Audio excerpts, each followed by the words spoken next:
Hollywood Hotel. Paulie here, Latino Slant. We have a great show for you. Kamran Pasha is going to be here, my co-host. Great guest, Vannessa Vasquez is already here in the green room hanging out with us. We're going to talk about our movie. We got, of course, we have scoops for you guys, items to talk about, box office predictions. I'll be right back.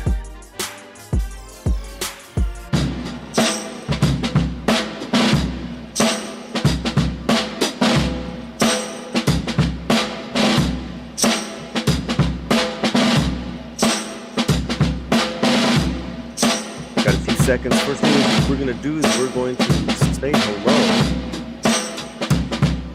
to you guys. 9, we'll be right back. Slant, Kamran, action. 5, 4, 3, 2, 1.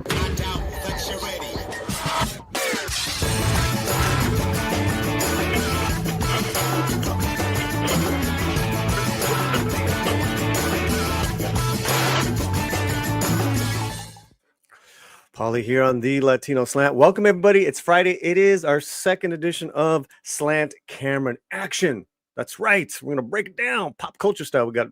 We have some great people joining us today. Before we do that, I want to remind you this Tuesday I'm doing a live reading of the book, the novella that I wrote. They Call Me Charleston. This Tuesday night live. Okay, you got the link. You got the info, you got the poster, we know what's been going on. In fact, our own Kamran Pasha put a nice writing of it. What we're going to be doing for 2 hours, I'm going to read the entire novella to you. And then there's a book sale. It's like $9.99 digital, print on demand, all that good stuff. Our initial backers, 200 of them, all have their books.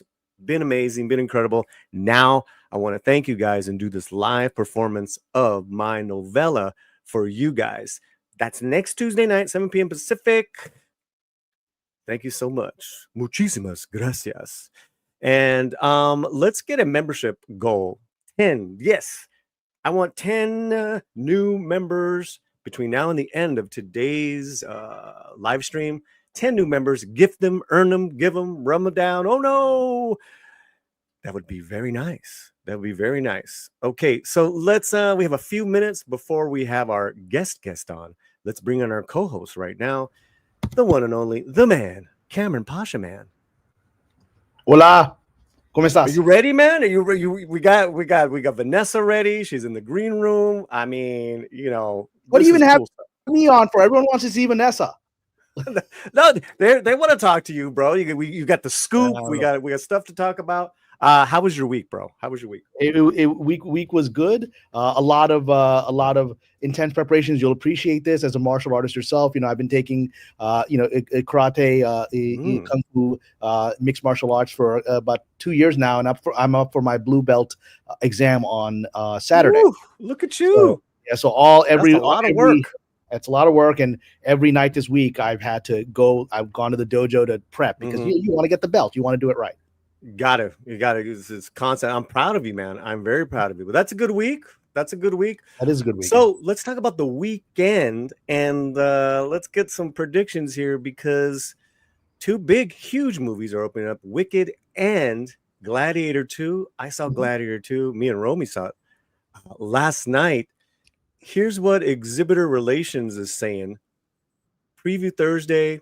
This is what the previews made last night. Wicked 19.2 million with Ariana Grande and Cynthia Erivo. And then Gladiator 2, 6.5 million, Cameron, featuring Denzel, Pedro Pascal, Paul Mescal. What are your thoughts on these numbers and what's your prediction for the weekend?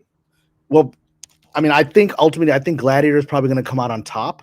I haven't seen either film yet. I'm actually hoping to see Gladiator on Sunday with some friends. Nice. I'm interested in seeing Wicked as well. I saw the original musical, which Yeah, I did. I was Yep. really hard to get tickets. I saw it on Broadway. I saw it in New York, and it was very expensive tickets. But I mean, I loved the musical. It's one of the most amazing things I've ever seen in my life. Right? I was blown away by the actual live performance on stage, and so I've heard incredible reviews on this. Interesting thing is, people really are talking about Ariana Grande. They're like, she shines. And apparently the role isn't that big. From what I'm getting the reviews is that it's not a cameo, but screen time. Screen time isn't that much, but apparently she just takes over the screen whenever she's there. It's interesting that she's given equal time in the marketing, probably because they know what they've got in her. But I'm glad to see that. I think she's entering a new stage of her career where she's going to be taken seriously as an actress. So that's good for her. But I am excited for Gladiator. My manager saw it as well earlier this week. She told me that she very much enjoyed it. She felt, nothing could top the original in her view, but she felt it came pretty darn close. I don't know if that was your opinion. Yeah.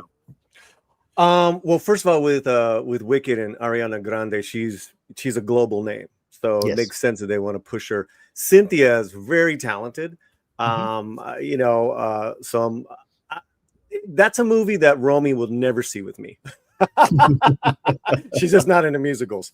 However, really, no, she's into Gladiator. She's into thrillers. She's into crime. We saw Gladiator 2 last night.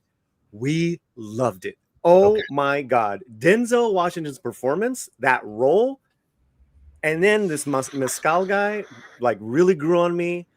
I went in there like, okay, no one nothing can compare to Russell Crowe. So why compare it? And I'm like, oh, this is the continuation of his legacy. It's fantastic, bro. Fantastic. You has all the big spectacle and everything you expect. But it kind of doubles down on the different people that have been enslaved by the Roman Empire and the things that they are willing to do. It's very interesting. I really like it. I mean, I'll see it and I'll judge whether, because I have a decent knowledge of Roman history, so I'll judge if how accurate it is. I'm guessing it's pretty. I mean, there were some morons who were like, "Well, why is Denzel being cast as a black?" I was like, if you don't know that the Roman Empire was a very racially diverse empire. You didn't have to be Italian to be a citizen. They were black citizens. They were Middle Eastern citizens, right? I mean, this was meant to be a transcendental empire. That was its goal, right? And there were a lot of Africans in real positions of power in this empire throughout its history. I mean, yes to that. And then to show the decadence and the decay of the twin emperors, the brothers. Sure. Joseph Quinn. And then Pedro Pascal's character,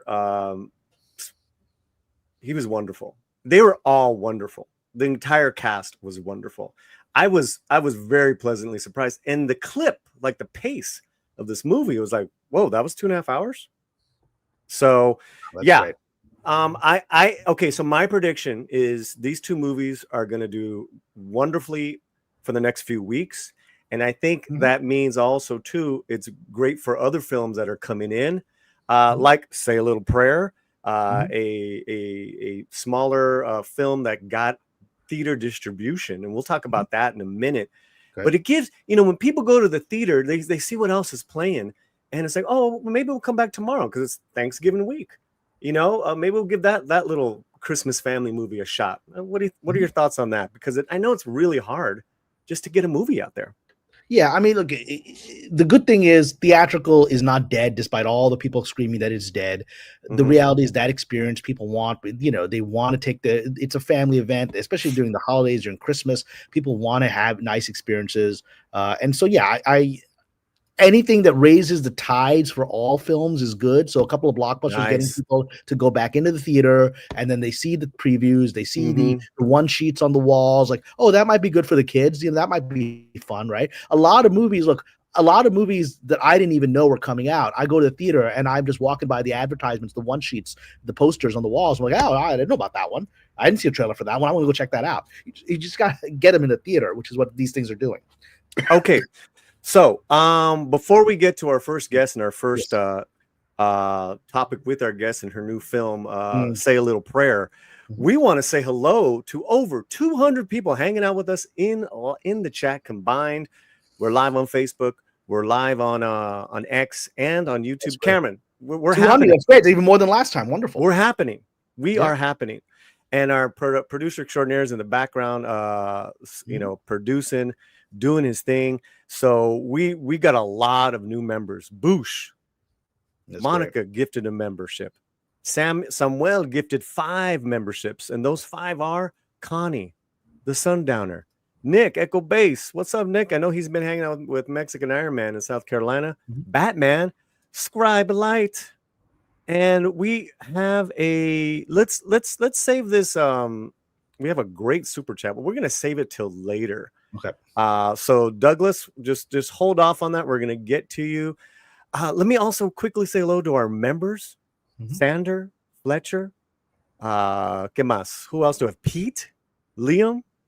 Oh man, you guys are fantastic. And we got a raid from Midnight's Edge. So all the Midnighters that are hanging out with us, you are in for a great time. Okay, Cameron. Say a Little Prayer is a brand new film. And Rosa Para, our awesome film critic, reminded me that she reviewed this at La Leaf a few months ago. And I was like, what? And I was like, yeah, okay. Well, this is what she had to say about Say a Little Prayer. It was a nice rom-com that catered to the conventional tropes while managing to distinguish itself. The protagonist, Adela, is in her mid-30s, isn't married, and has no kids. So her mother and grandmother are concerned that she will never find Mr. Right. You know, and we'll talk about it when our guest comes on. But this is very much a real cultural issue for much of the world. It's true in Latin community. It's very true in the Muslim community. It's true in Asian communities. You know that you're not married by your mid-30s. What's up, right? And so right. Which I'm excited to see how they kind of like deal with it. Yeah. But Rosa says in an attempt to help her find a husband, they pray to San Antonio, a religious figure. Many women pray to help them find their better half. Ironically, the film also takes place in the city of the same name. Nice little touch. Adela is a brilliant art gallery owner. Her 2 best friends always accompany her. The film is funny, moving, and hopeful. I appreciated the representation throughout, in front of, and behind the camera. The star-studded cast elevates the film to a potential rom-com classic. That is our classic. Yeah. That is our review. And I want to say the gentleman starring in it is Mr. Despacito himself, the singer Luis Fonsi, who's doing his, I think his acting debut. Who knew? Hey, if that works and it helps the film, I'm all for it, Cameron. All right, ladies and gentlemen in the chat and Cameron, why don't we bring on the star of the film, Say a Little Prayer. We're just Vannessa Vasquez. Let's bring her on right now. Hey, Vannessa. Hi guys, how are you? You're making me cry over here with the review. That's pretty good, no? Yes, that was so sweet. I was like, oh my god, a classic. That would be such an honor. Well, first of all, thank you for coming on. It's delightful to have you on. I know that the people watching are excited to hear from you, and I really hope that people who didn't know about this movie are now going to be it's on their radar now. Yeah, no, I appreciate that. Yeah, because like you said, we have Wicked coming out, Gladiator, and like I woke up this morning, I was like, oh my god, I can't believe it's coming out the same time these epic movies are coming out. And then some people were like, well, how are you going to compete with that? And I was like, you know what? I don't want to compete. I love those movies too. I love Wicked. I grew up watching Wizard of Oz. That was my favorite first movie. And, but at the same time, I thought to myself, I was like, what an honor. Like maybe the theater saw something in us that said, you know what, there's something unique about this. And like you said, they'll come to the movies and then something might spark in them to want to come back and see this one. And that's what I've been telling people. It's like, you know what, even if they don't come for my film first, they might see the poster or the trailer as they advertise and say, you know what, let's come back and watch that one. That looks like fun. Well, Vannessa, your movie, an audience, whether you're watching this live or a replay this weekend, it's in 100 theaters across the nation, Cameron. Yeah. And in Puerto Rico and Dominican Republic. That's great. Yeah. That's amazing. Congratulations. Yeah. So that's not a small release. That's quite significant. Yeah, it is pretty big. Yeah. So Vannessa, people can go because they're going to be with families, right? And so they're going to go see this film, go see that film, but they don't just see one film. And people have diverse tastes. What would make a family kind of want to see this film? Mhm. Well, it's a fun film, right? There's music in it. Luis Fonsi sings a song, and then we have local talent that's also from Texas Mhm. that is famous even like in Europe, right? Their music is worldwide, and we play a lot of music in there. It's fun, it's quirky. I like to relate it to kind of like the Will Ferrell movies, right? Where there's like Mhm. big Yeah. comedy characters, and Mm. at the same time they're feel good movies, something that you could sit down and watch, and there's like moments that I think it'll capture the audience, and little lines that you'll remember forever. So I think, when people watch it, Gladiator is like big, right? It's like big and fight and glory and revenge and all that Mhm. stuff, but this one's just like a sit back feel good movie, laugh at your own family, like you said, the cultures, right? It's so Mm. relatable. Like this film, like almost everyone has gone through it. If it's not Yeah. you, it's probably your mom or your abuela or your even the Sure. men, right? It's like, when are you going to get married? When are you going to have kids? What's going on with you? Oh Where's, yeah, no, I'm unmarried, and I'm from Pakistan, and in my culture, men are married by 30 and women by 25, right? And so people yeah. are like, I'm substantially older than that. People are like, all my married friends are like, dude, what's up, man? You gotta get married. You gotta get married. You gotta get married. Yeah. I'm like, it's all they talk about, right? I was like, well, you're more obsessed about it than I am. I know. Like, you'll go get married again. Um, Vannessa, how did you get this role? I mean, is this through your agent? You went through the Well, coals of auditioning? I had already done a rom-com with the director Patrick Perez, and we Oh had yeah, filmed of that course. one during the pandemic, actually, Mhm. in Los Hmm. Angeles, called Divorce Bait, and we just had so much fun. That's What a great funny. title. I love it. What a great It's title. really good. If I get a chance to watch that one too, it's called Divorce Bait, and they called me, I think 6 months before we started filming, and they Hmm. said, we have this new script, this new story that we're doing. We think you're the girl for this one too, but we're not sure. We have to do our due diligence and audition other actresses, make it Mhm. fair. Hmm. And I was like, yeah, of course, I know the business, and I had such a blast working with them the first time. So I read the script, and Mhm. I was like, oh my God, I've never read anything like this. A Tex-Mex rom-com, like, or Tejano, like that's part of our American Yeah. culture, right? And we don't often get to see that depicted on Texas stories, Very or rare. rom-coms. I It's think the always East last LA.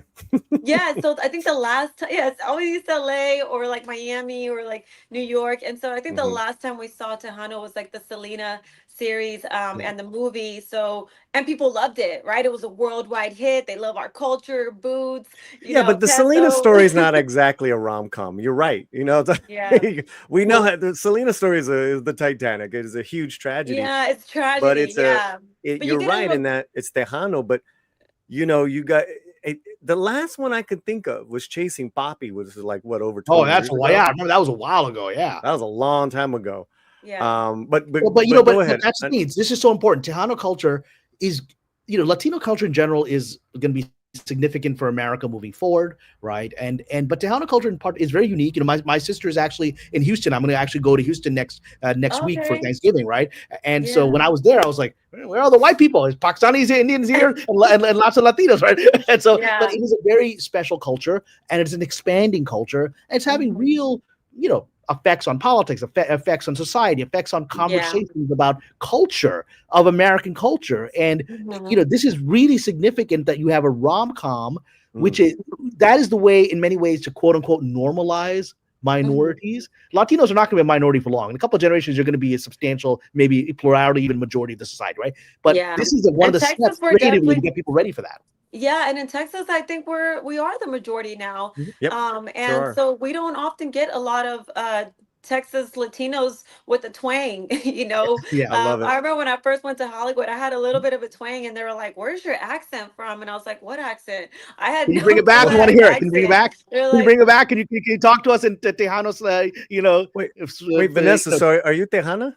"Yeah, I'm actually from Houston, actually. Yeah, Whoa, I'm born and okay. raised. Yeah." Nice. Yeah, Beautiful. so Beautiful. yeah, so like All the right. So, same, I grew up with a diverse like Mhm. friends, some of my friends are mhm. Persian, Yeah, Indian, yeah. Korean, Asian of all kinds, and I'm like, And even like some of my best friends were from Nigeria, and they were also talking about this, like, yo, this reminds me of my family. It's like, remember when we had that pressure? It's like, yeah, it's like, and they were like, when are you gonna hurry up and get married? My hope for you is that this succeeds the way that what was it, My Big Fat Greek Wedding did, because that was the last example of a universal story that specialized in a culture. Yes, for sure. Vannessa, I'm sorry, go ahead, please. Oh, no, I was just gonna say what I love about the Tejano culture is that and the Tex-Mex culture, it's such a unique blend of is the product of assimilation, right?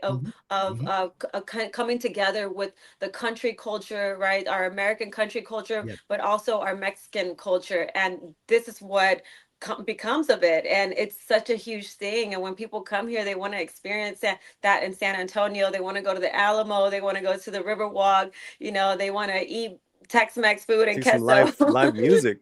Yeah, live music, country. Didn't I just hear that Bobby Pulido is gonna retire? Oh, is he? I wasn't sure. I'm a Tejano music fan. Yeah. So there's a big difference, Cameron, between Tex-Mex and Tejano music. But it's all. I used to live in Austin for many years, and so I traveled all over. Well, what's so important? Texas. I just want to talk a second for culture. I just want to say what's so important about what you're doing with this film, and in general, what's happening with Latino culture and now Tejano culture, is that this is actually reinvigorating American culture. It's really resurrecting the roots of what it means to be American, which is family, which is friends, which is loyalty, which is community. We live in LA. This is a very disassociated society, right? And it's a lot of unhappiness here. And it is cultures like the Latino culture, the Tejano culture that are going to really resurrect for Americans what it means to be Americans. That's why I think this movie is so important. Yes. Vannessa. Opening weekend, man. It's opening day for you. This is wild. I woke up this morning, I was like, oh my God, don't cry. Okay, what's the plan? What's the plan? Gonna go see with the family? Yeah, well, we already have a limo. Couple Yes, we have some sold out theaters in Santico, Casablanca tonight, and tomorrow as well too, and here in San Antonio.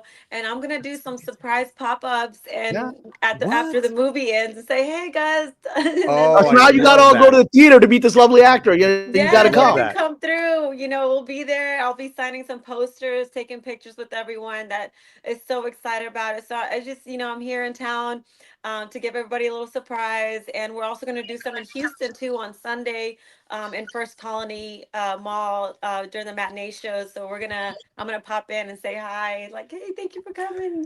And you bringing any family members? Yes, I'm bringing all my cousins, all my primos, everyone that's coming in. So yeah, all my friends from high school, I reached out to them like, hey guys, let's go to the movies. Let's do it like back in the day. Well, listen, I know you're acclaimed, you're Emmy nominated, but that's gotta mean something to be able to take the family to see you on the big screen. I mean, it's very rare, Cameron, that any working actor can ever say that. Yeah. Congratulations, Vannessa.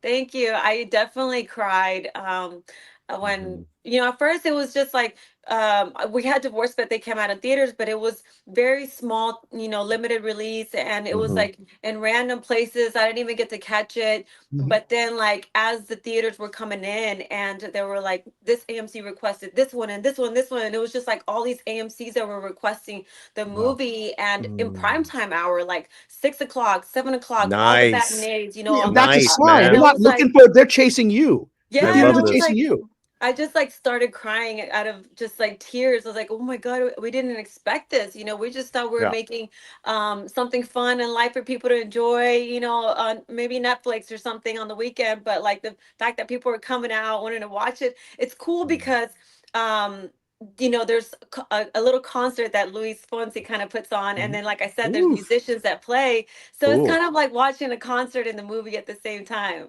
There you go. Yeah. We thank you so much for your time. I think you have another minute or two with us.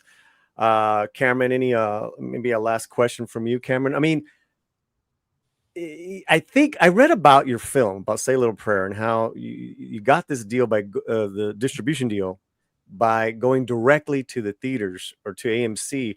Like, Cameron, there wasn't the normal big studio process. More indie films are doing this. Like early this year, The Long Game, which is a Latino film, based in Texas about Chicano golfers. There's something going on here, Cameron and Vannessa, in regards to a new way of how we are watching film. What are your thoughts on that? And then we'll let you go. Yeah, please. So, because my feeling, I just want to add to that. My feeling is that I think quote unquote marginalized communities, when we're not getting a lot of attention, we figure out other ways to get attention. And the reality is society is shifting. So the ways we're getting attention are actually the future. Yeah. It's like that old saying, if you can't get in the front door, you got to get in the back door, or you got to climb a wall. I love it.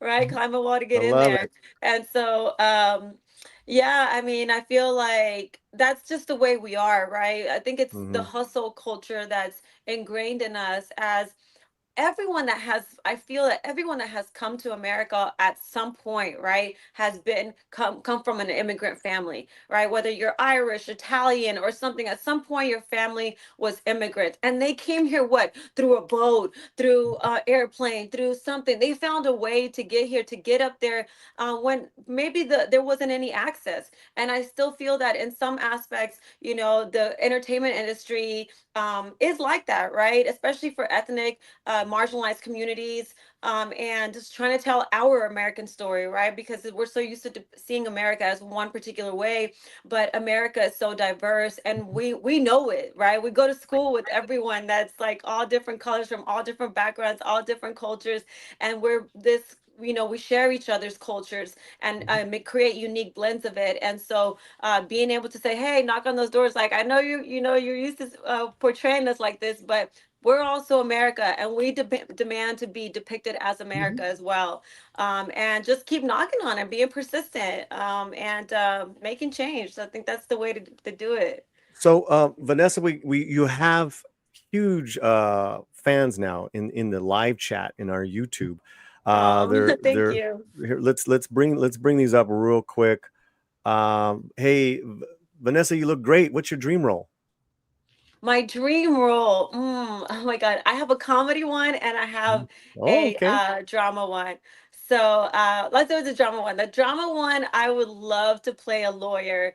I am big on justice. I'm a huge activist, especially for women's rights and mental health. But I actually wanted to go to law school because I wanted to fight for like criminal justice, and just like justice in period. I'm big on that.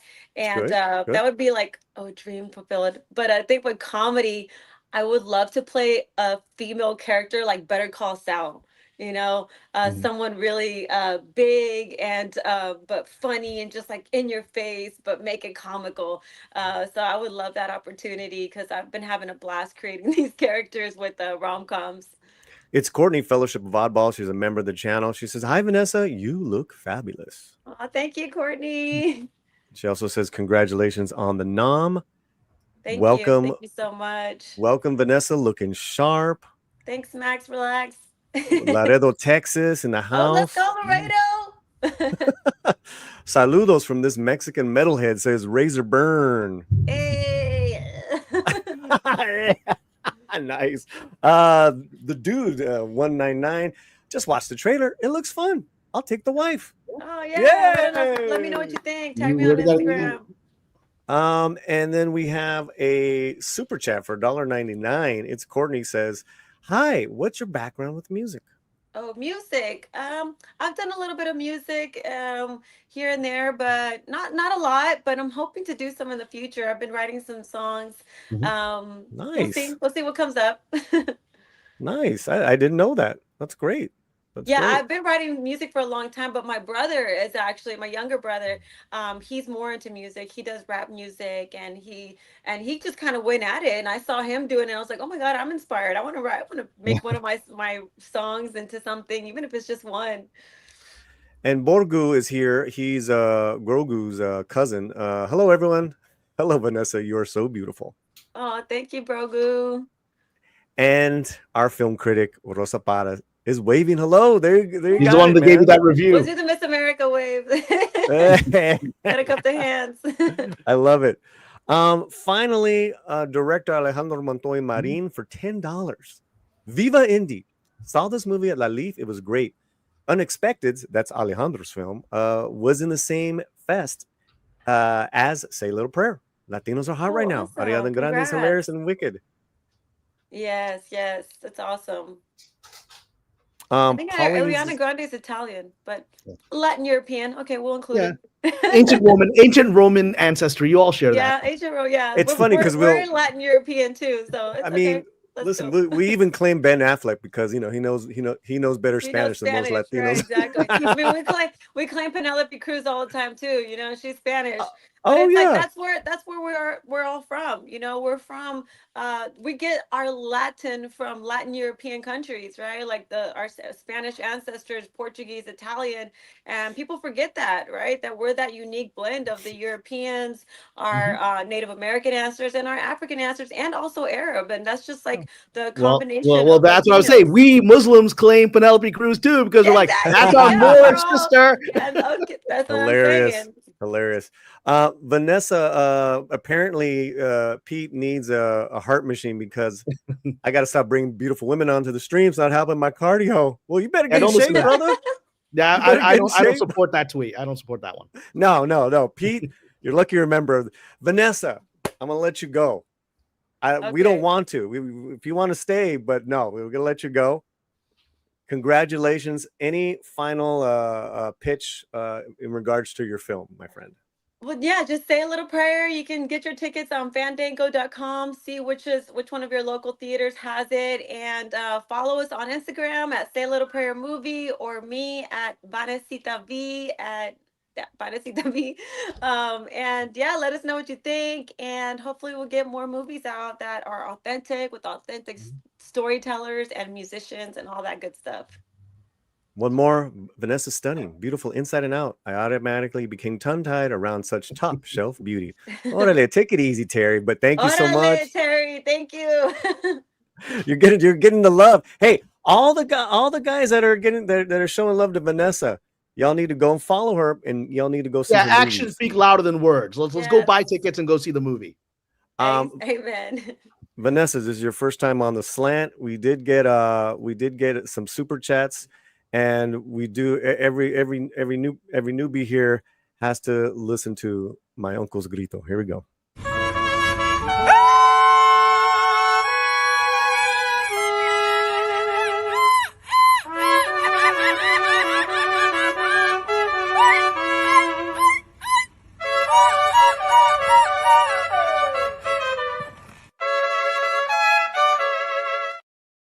Órale, tío, eso. Been a pleasure. The Slant is always your home, my friend.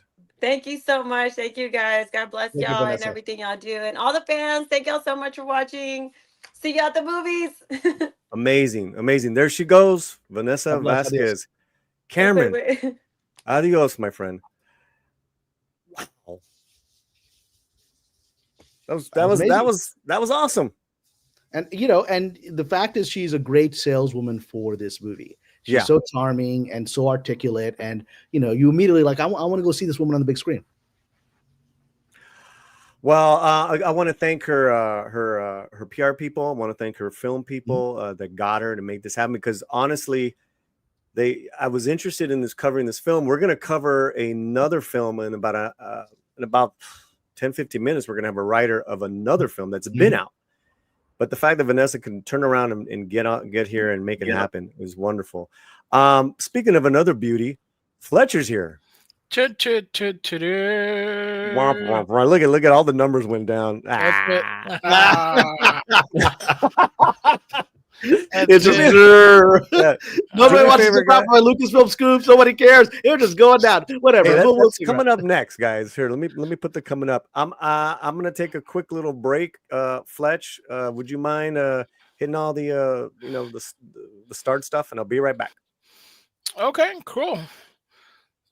So we have, here we go, and we have Douglas Peter for $20. What are Carmen's thoughts on the rumors of Ryan Reynolds moved in a Marvel takeover or leaving? I there's all kinds of rumors floating around.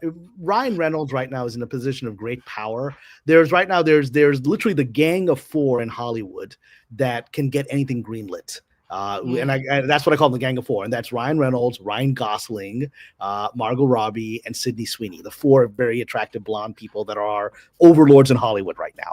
So, Right. I mean, Ryan is in a position to do whatever the hell he wants, and he's a very, very, very smart businessman. So he's going to do what's right for him and carve out whatever is going to maximize his brand. Look, this dude's probably close to being a billionaire at this point from, his telecoms investments and all sort of stuff he's doing, and he's just smart at it. So this is a guy that you won't be able to control. So whatever he's going to do is going to be from a position of his power. Right. All right, cool. And have you heard anything with him maybe trying to make some deals in Marvel's, trying to carve out his own universe or anything like that? I haven't heard that. I mean, as a smart businessman, I'm sure he's going to try to maximize Deadpool and use it as a franchise builder, because that's what a smart businessman does. So if I were him, I'm sure he's already thinking many steps ahead of that, of how to use that franchise to his advantage to maximize his power inside of Marvel and in the industry. That's what he would do. What that will lead to, we'll find out. All right. Well, thank you so much, Douglas. And that's a very generous super chat. We really appreciate it. We got Courtney as Fellowship of Bob, member for 41 months. Woohoo! Thank you. Right. Hi, all. You should be a member because Polly never disappoints. Plus content, plus guests. Nothing can keep my attention this long. Much love. It's true. Thank you so much, Courtney. That's why I've always said this, Latino Slant is beginning of something much bigger than people realize. Boom. Osvaldo Lopez, member of the channel for $5. Cara Dune appeared in a new Star Wars encyclopedia. What does this mean for her return? I think Kamran was the only one who thought she could return. Bravo, clapping hands. Well, I'm certainly one of the very few that's gone out there with that opinion very strongly. Look, I don't control the future. There are forces greater than any of us involved. From my own sources, I've long heard that Jon Favreau has wanted her back and has communicated that to her team, and that there are people that debate whether this lawsuit she's in with Disney, what's its intention. Some people say she just wants her reputation cleared. I've been of the position that I'm sure she wants her reputation cleared and wants what she asked for in the lawsuit, which is her job back. I mean, she asked for it, right? And so I'm pretty sure that's what she wants, because she's a very professional woman and she has ambitious and she wants. And this whole nonsense that happened knocked down her burgeoning Hollywood career. She has an independent film career, but her burgeoning Hollywood career that was exploding got knocked down. And I'm sure as an ambitious and talented woman, she wants that back on track. And so the fact that, it's a good sign that she's in the Star Wars encyclopedia. They could have just given her one sentence. The fact that she's got a significant write-up in there is to me a good sign. And every time we've seen that they've released, Lucasfilm has released like special edition Cara Dune toys, they sell out within a few minutes, right? Everyone knows that this is a moneymaker. Everyone inside of Disney knows she's a moneymaker. Everyone inside of Lucasfilm knows she's a moneymaker. It's just the politics of how do you handle two things which are linked. How do you handle Kathleen Kennedy's ego? Even if I've maintained for well over a year on my Patreon that her power has been curtailed heavily and she's really not in the office anymore, but she has some influence, enough to cause problems. And that, if they were to announce her a settlement with Gina and her returning as Cara Dune today, while Miss Kennedy is still technically president, that's going to lead to lots of people asking, well, weren't you the one that fired her? Why did you allow this to happen? Right. And then that's going to ask a lot of questions about her power there. So that's the delicate game that the lawyers and Disney are playing, back with that. And then the other thing is, you got the accusation of anti-Semitism, which, there are political forces in Hollywood that will say no one can, ever escape that brand. But we saw Mel Gibson escape that brand. Right. And I think Gibson actually did make anti-Semitic comments. I mean, when he was drunk, he said a lot of very ugly things. He's said a lot. Yeah, correct. Yeah, and for which he's apologizing, blah blah blah. And but he said those things, whereas she didn't say those things, right? And so if Mr. Gibson, money talks, at the end of the day, this industry is like, yeah, okay, you said all that stuff, we want to make money on you, and that's now forgotten. She didn't do anything to deserve what happened to her. And she wasn't an anti-Semite. And so you just have to quiet those political forces in the industry, which is a little, at the end of the day, money talks. And I think money will silence everyone in this town, because most people in this town don't believe in the things they're saying. They don't care about things they're saying. Money silences everybody. Boom. Osvaldo, man, you got your money's worth. So I got a big answer there. Sorry. send some more, right? AF Watcher 88 for $1.99. Kamran, any chances you reach out to Dune? Do Dissidents? I'm not familiar with them. Everyone in the chat can or tell me, are they a YouTube channel? Are they a blog? I'm not familiar with them. You know what you sounds can like do a political is, commentator. yeah, like AF, send us some info, email us.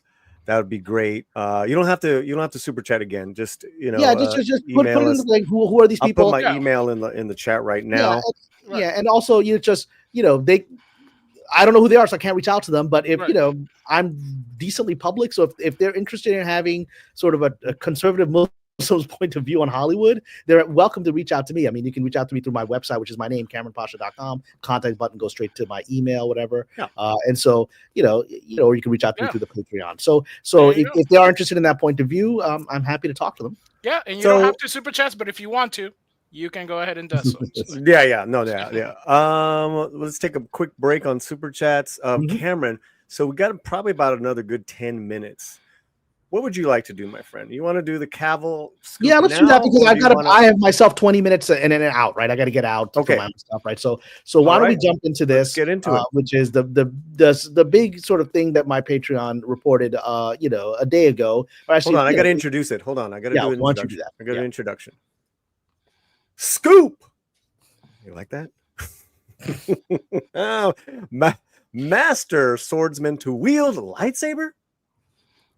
Now, I've seen several reports out there, Kamran, but none with the details that you have brought to your scoop here in regards to Henry Cavill coming to Star Wars. Talk to me, brother. So I hadn't been following. I understand there have been other reports out there.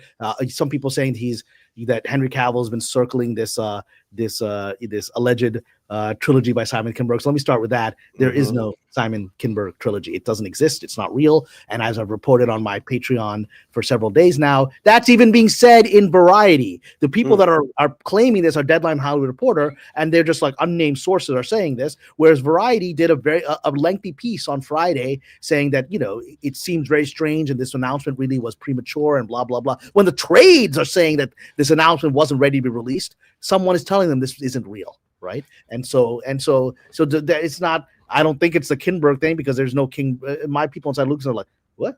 Simon Kinberg? What's it about? They don't know anything about it. Right. So it ain't that. And if Henry Cavill is circling Star Wars, it ain't on a project that no one's heard of inside the company. Okay. So that's one. But I wasn't familiar with any of that. I'm, largely I don't follow a lot of these rumors that are out there. But on, I guess it's Wednesday night, I got a surprise message late night. It was late night from my Disney contact who I codenamed Sparrow, who said, hey, got some surprising news for you about Henry Cavill. So if you want to read some of it.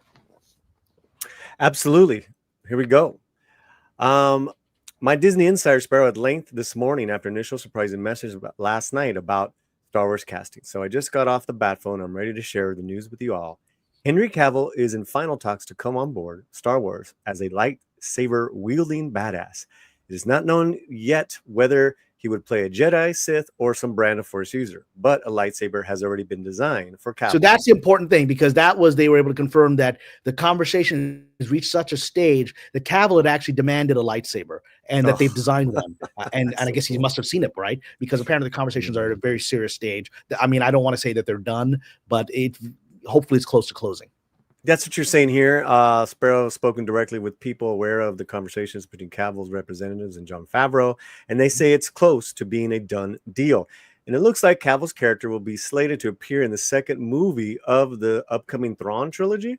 Yeah. So first of all, that kind of confirms there's a Tron trilogy, right? It's not just one film. So we've got, so that's what's been in the works for some time now. And so, apparently the character won't premiere in this upcoming movie that we know is the Mando and Grogu that's coming out, and I'm sure Thrawn will be featured. And my understanding is Thrawn is featured because he's the current big bad of the Mando universe, right? As we stand today, Ahsoka and Mando, that's the big bad. So the Mando Grogu movie will feature Thrawn, and then that will lead into a Thrawn trilogy, which appears to be an adaptation of Heir to the Empire. I'm sure they're going to take it different places. Yep, sure. Just it's evolved, and it's been 20 plus years, 30 years since those books come out. So generation may not be familiar with them. So they may have surprising twists and turns and new characters that are not in the books, and maybe it goes in different directions than the original novels.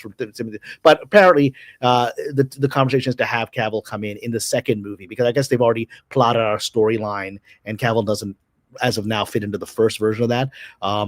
So that we're looking at a few years away, right? But Henry Cavill's a guy that's a long-term player, and he wants to get into Star Wars. Apparently, my understanding is from my contact that people approached Cavill about coming into Star Wars, and he said, "I'll only do this if I get to be a Force user. So you're gonna have to give me a lightsaber."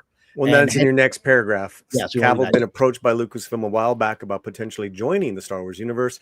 Excited about it, but one condition: I got to be a Force user and give me a cool lightsaber. I mean, that's every nerd's dream. I mean, that's all our dream. It's Ewan McGregor said that when he first saw himself on screen in a rough cut wielding the actual saber, he went back to being a child. Well, here's another thing too. Like with all this happening, that you're saying, it's gonna be in a couple of years. But I got a feeling once this gets lined up with the Mando film and then the Thrawn films, it's gonna go gangbusters. Like as far as timeline of productions, what are your thoughts on that? Yeah, I mean, look, right now I believe we have Mando coming out in 2026. And so that's already filming. We know that. I don't believe it's completed filming. Actually, we had some reports and trades it was completed filming. I don't believe that. My source like, what are you talking about? It's still filming, right? And they're trying to leave open some scenes for now, and hopefully they can bring Cara Dune back into it if they're able to settle it within the time frame. But it is still filming. But the understanding is like May 2026. I understand is when it's coming out. As of now, the mysterious December 2026 Star Wars movie has been pulled, which many people thought was the Rey movie, which I was like, well, there is no Rey movie. I call it the fake Rey movie. That's the official thing on my Patreon. It's always called the fake Rey movie. And that's not even got a release date. So, and what's funny about that is that as soon as that was announced, apparently everyone claimed, as I reported, it's like, all right, sure. What are you talking about? I was attacked for a year and a half for saying that I was attacked since March of 2023. When this movie was allegedly announced, people were like, Cameron doesn't have any sources. He's a fraud, blah, blah, blah, blah. And I was like, dude, I've been saying since March 2023, this ain't real. Now you all jumping on board? Now I was like, my bad to get you riled up. That's my bad. I just got you riled up. But people are taking credit for this? Whatever, but it's not on the schedule anymore. So see y'all later, suckers. Right? So it's not there. People know that have been your Patreon subscribers and followers, what you've been reporting. Okay. Yeah. And let's get back to that. Sparrow said that Jon Favreau was immediately amenable, as he had been impressed with Cavill's swordsmanship in The Witcher and wanted to bring in someone who could elevate the lightsaber battles and set the tone for combat play in Star Wars moving forward. And so Lucasfilm has apparently designed a lightsaber for Cavill to help seal the deal. Yeah. Interesting. Sparrow noted that Cavill and Gina Carano are friends. Well, didn't they date? And that but I never comment on people's, because you never know. Sure. I mean, we say they're friends, like they're still friends, which is that's huge. And that there are rumors floating around Lucasfilm that she may be cast in Cavill's Warhammer 40K show at Amazon. And if Cavill comes on Star Wars, Sparrow speculated there could be added pressure on Bob Iger to end the legal shenanigans and let Gina come back as Cara Dune to keep Henry happy. Assuming this deal does indeed close, are you excited to have Superman slashing his way through Star Wars with a lightsaber? Okay, what do you feel like the strongest about that? This is in deep talks, and that this saber has been indeed created, or the saber has been created. At least it's been designed. I don't know if there's a physical object, but at least there's a design for it. Maybe there is a physical object by now. Okay. Yeah. Well, good, man. I mean, and here's another thing. You're always confident in regards to putting something up. That you wouldn't just put up. No, I wouldn't. That's why I waited. I waited till I was like, I got this message on Wednesday night. It's like, I'm not putting. I alerted people that I've got something, and then I was like, Thursday, I was like, we got to talk. I want to know, how confident are you that this is real and not a lot of nonsense. And Mhm. my source is like, well, I've talked to the people that are dealing with the negotiations, and this is what they've told me. So Mhm. so it again, they could be giving this person misinformation, or it's but what they've been told, what my contact's been told, is deal's very close to closing, and it's a saber's been designed. So I mean, that's about as close as you're gonna get. Well, there you have it, everybody. Make sure you are following Kamran Pasha on Patreon, and every Friday he's with us on Slant Kamran Action. Not only Star Wars scoops, but just your amazing takes on just pop culture items coming in and out of Hollywood, my brother. So thank you so much. It's love being on here, and then you have very, very attractive actresses in your videos, as people have commented. It makes me happy to be on the show. Let's read some comments, Fletch, and then we'll try to get in that Sebastian Stan article really quick before Kamran leaves. But let's get the Kamran comments in there, the ones you've starred or super chats. Yeah, please, because I've got about 10 or so more minutes. Yeah, cool. All right, Rot on their hearts for 20 says, "Hail Santinos, hail commerce, see through love, a Spanish teacher who can become invisible." But when aroused, it becomes uncontrollable. Is shocked to discover the new gym teacher is blind, but can see her, find her at Friends to That's Press. great. Yeah, there it is. All right, I got my copy. That sounds See fun. through love. There you go. That sounds like a lot of fun. Yeah. Yeah, and he also says for Otro Cinco, hail Paulie, Carmen Flood. If I may, I might suggest Vannessa would perfectly cast in Carolina Dominguez and See Through Love if I ever have a movie. So my take on Carolina Dominguez is in his book is that she's obviously very gorgeous, very sultry. It's got a lot of spitfire, a lot of moxie. That's Vannessa right there. I mean, yeah, Vanessa's a knockout. Yeah. No, that'd be awesome. You should send Rod really fast because he spent a lot of money on us, and we really appreciate you, Rod. You should send a book to Vannessa. Let's make it happen. You know what? Let get a hold of me. We can send that book to her for Christmas or something. We'll figure it out. No, that'd be also cool. And then he also became a member. Yay! Awesome. Yeah. Did we meet our quota or what? We need, I believe, 4 more. Okay, we're almost there. Come on, guys. That's great. That's great. Yeah. What else do we got? So we got a super sticker for Cinco. I think it says Sheba. It says Sheba is Nice. Great job. So I mean, really Kitty. quickly, Cameron, the show's now averaging over 240 people combined. That's great. Guys, we're here every Friday with Cameron. This is a treat. This is a gift. We love Kamran Pasha. And, this is a special show we've created for you guys every Friday. Get my Fletch. Boom. All right. You want to go with the Henry Cavill stuff? Yeah. Whatever you have for Cameron. That way. All right. We had the answer to the question. So, Do Resistance are 2 guys who sometimes guest host on the Jimmy Dore show, all about politics. Jimmy Dore, the comedian. Okay. Yeah. Jimmy Dore is turned he's a stand-up comic who kind of got, he got actualized in what was going. He got, what do they call, for lack of a better word, red pilled?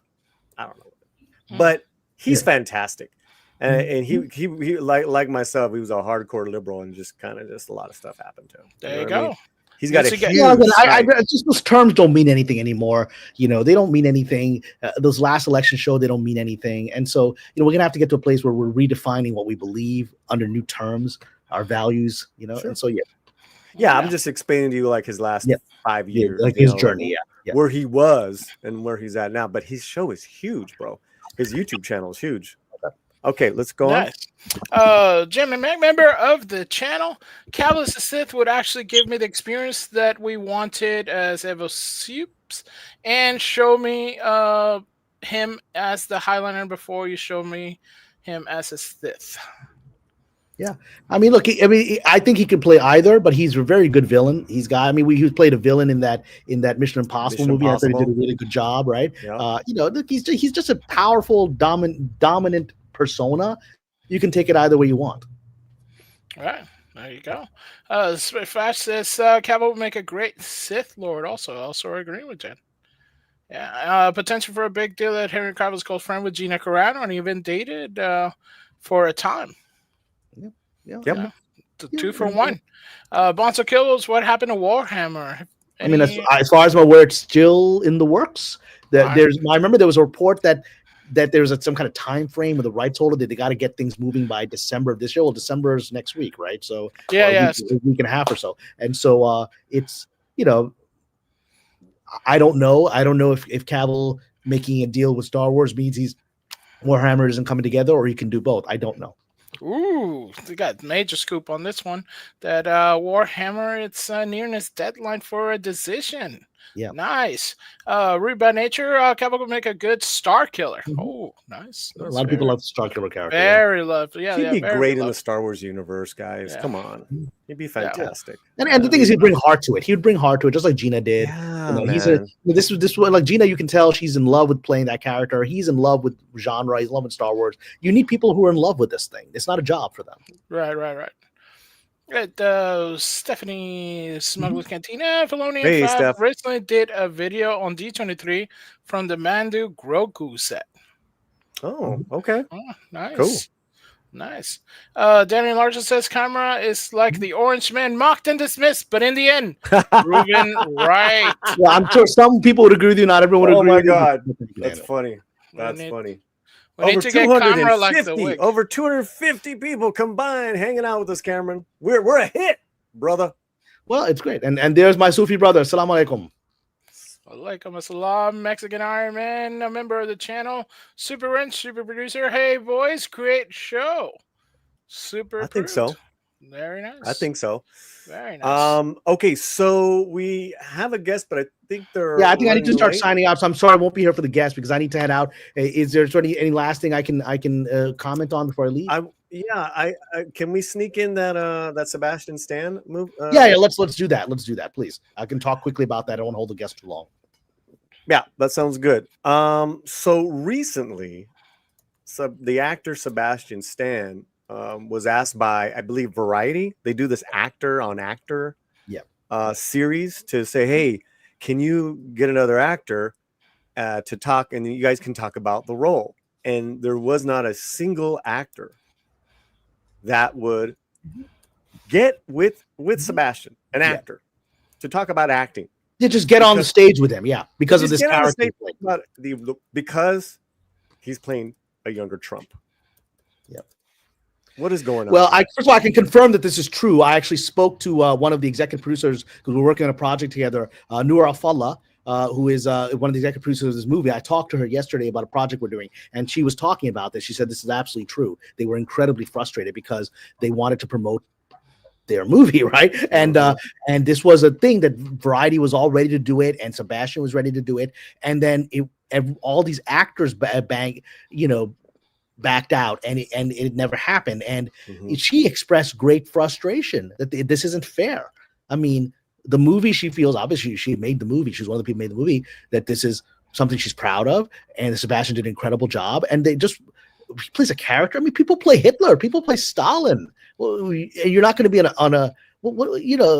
what? I mean, this is the level of pathology that Hollywood had devolved to in the last few months over Mr. Trump. And I work with Sebastian, so I know Sebastian a little bit. I mean, I worked with him professionally. I worked with him on the show Kings very early in his career on NBC. I was one of the producers of the show. I talked a lot with him on set.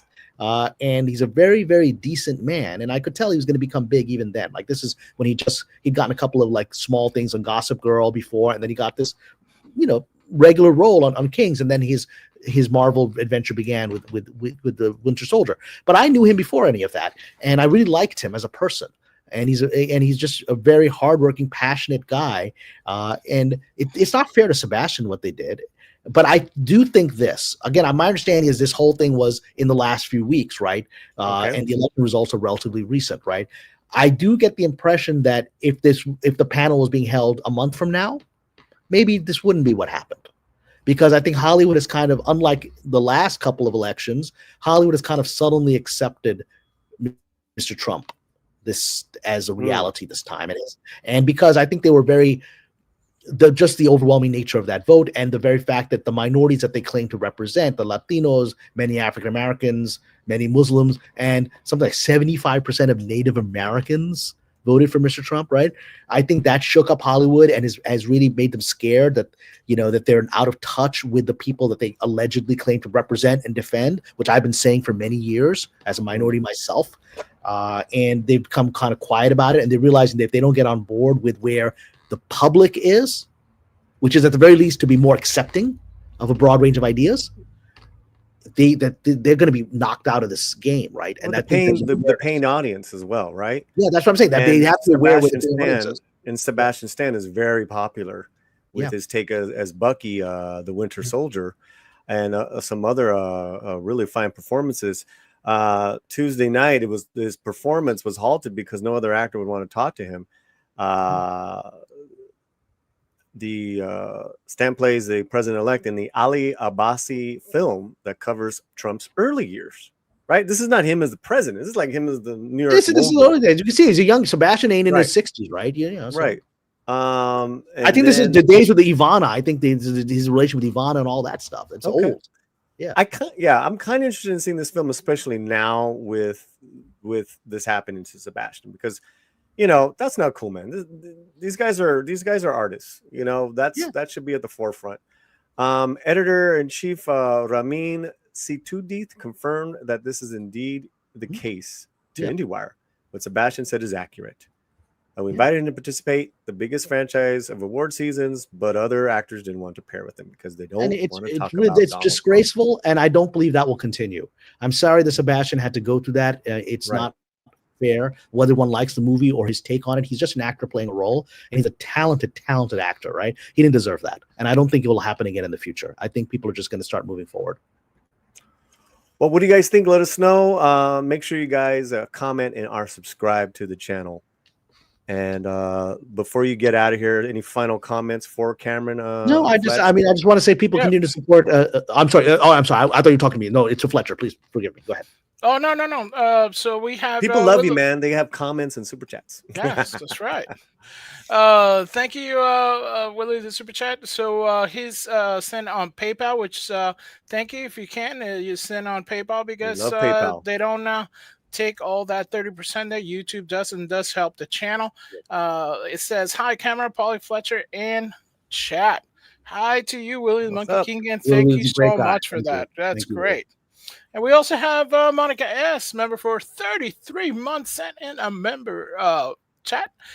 So glad Kamran has time for this show. Always enjoying his inside prayer hands. Monica, thank you so much. I don't know if you remember my Patreon. If you're not, I'd love for you to join. It's worth it. It's $5 a month. I think you get more than $5 worth of information on it. So please come join us, everyone. It really supports me because I'm fighting the system just like you are and trying to stay on my feet. So it helps me a lot.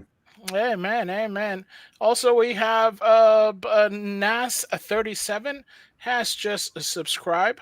Nice. And Julissa, a member of the channel, says that's right. People forget they're actors. They're not people. They are portraying. Absolutely. Hey, what's up, Julissa? Good to have you here. We got this great showing, guys. Oh, make sure everyone in the chat you hit the like button, but also we have a poll. That's right. We haven't even talked about that. No, not yet. Osvaldo Lopez, member of the channel, $5. Paulie, Kamran, Fletcher, what's your guilty pleasure movie? Paulie, it's okay to admit you like Barbie. Well, he will like it after he watches it again with my new take on it. Nice. All right. Nice. But I Barbie, I've said I love Barbie. Pleasure. I love Barbie. It's not a guilty pleasure for me. I love it. I probably saw it 5 times because I have Ethan Van Sciver's position on it, which is social commentary that is mocking the woke and it's very well written. That's my position. And that's why I enjoyed the movie. I laughed my ass off because I saw the comedy of it. But but that's not my guilty pleasure because I see it. It's I see it for what it is, in my opinion. My guilty pleasure is actually Pitch Perfect 2. Pitch Perfect 2. Because I didn't see the first Pitch Perfect, and I walked. I was like, I was one day in the theater. It's like one of those moments you're talking about with our guests. I walked in, I saw the sign of Pitch Perfect. Well, let me go check this movie out. So I watched it in Pitch Perfect 2, and I was like the only dude. It was all like teenage girls, right? I was like, I don't know if I should be here, right? And I laughed my ass off. It's a fun movie. So that's my. I mean, I'm so glad I walked in, even though I was amazing. Like, why am I the only dude in this entire theater, right? That is amazing. That's a great answer. Guilty pleasures would have to be musicals for me. Because I love to sing, and Sound of Music. I know all the songs. Chicago was okay. I did Chicago in college. I like the Chicago play better than the movie. So I would say musical theater films, whether they're good or not. I can find a guilty. I didn't see Cats though. I won't see Cats. I did see it. That was a disaster.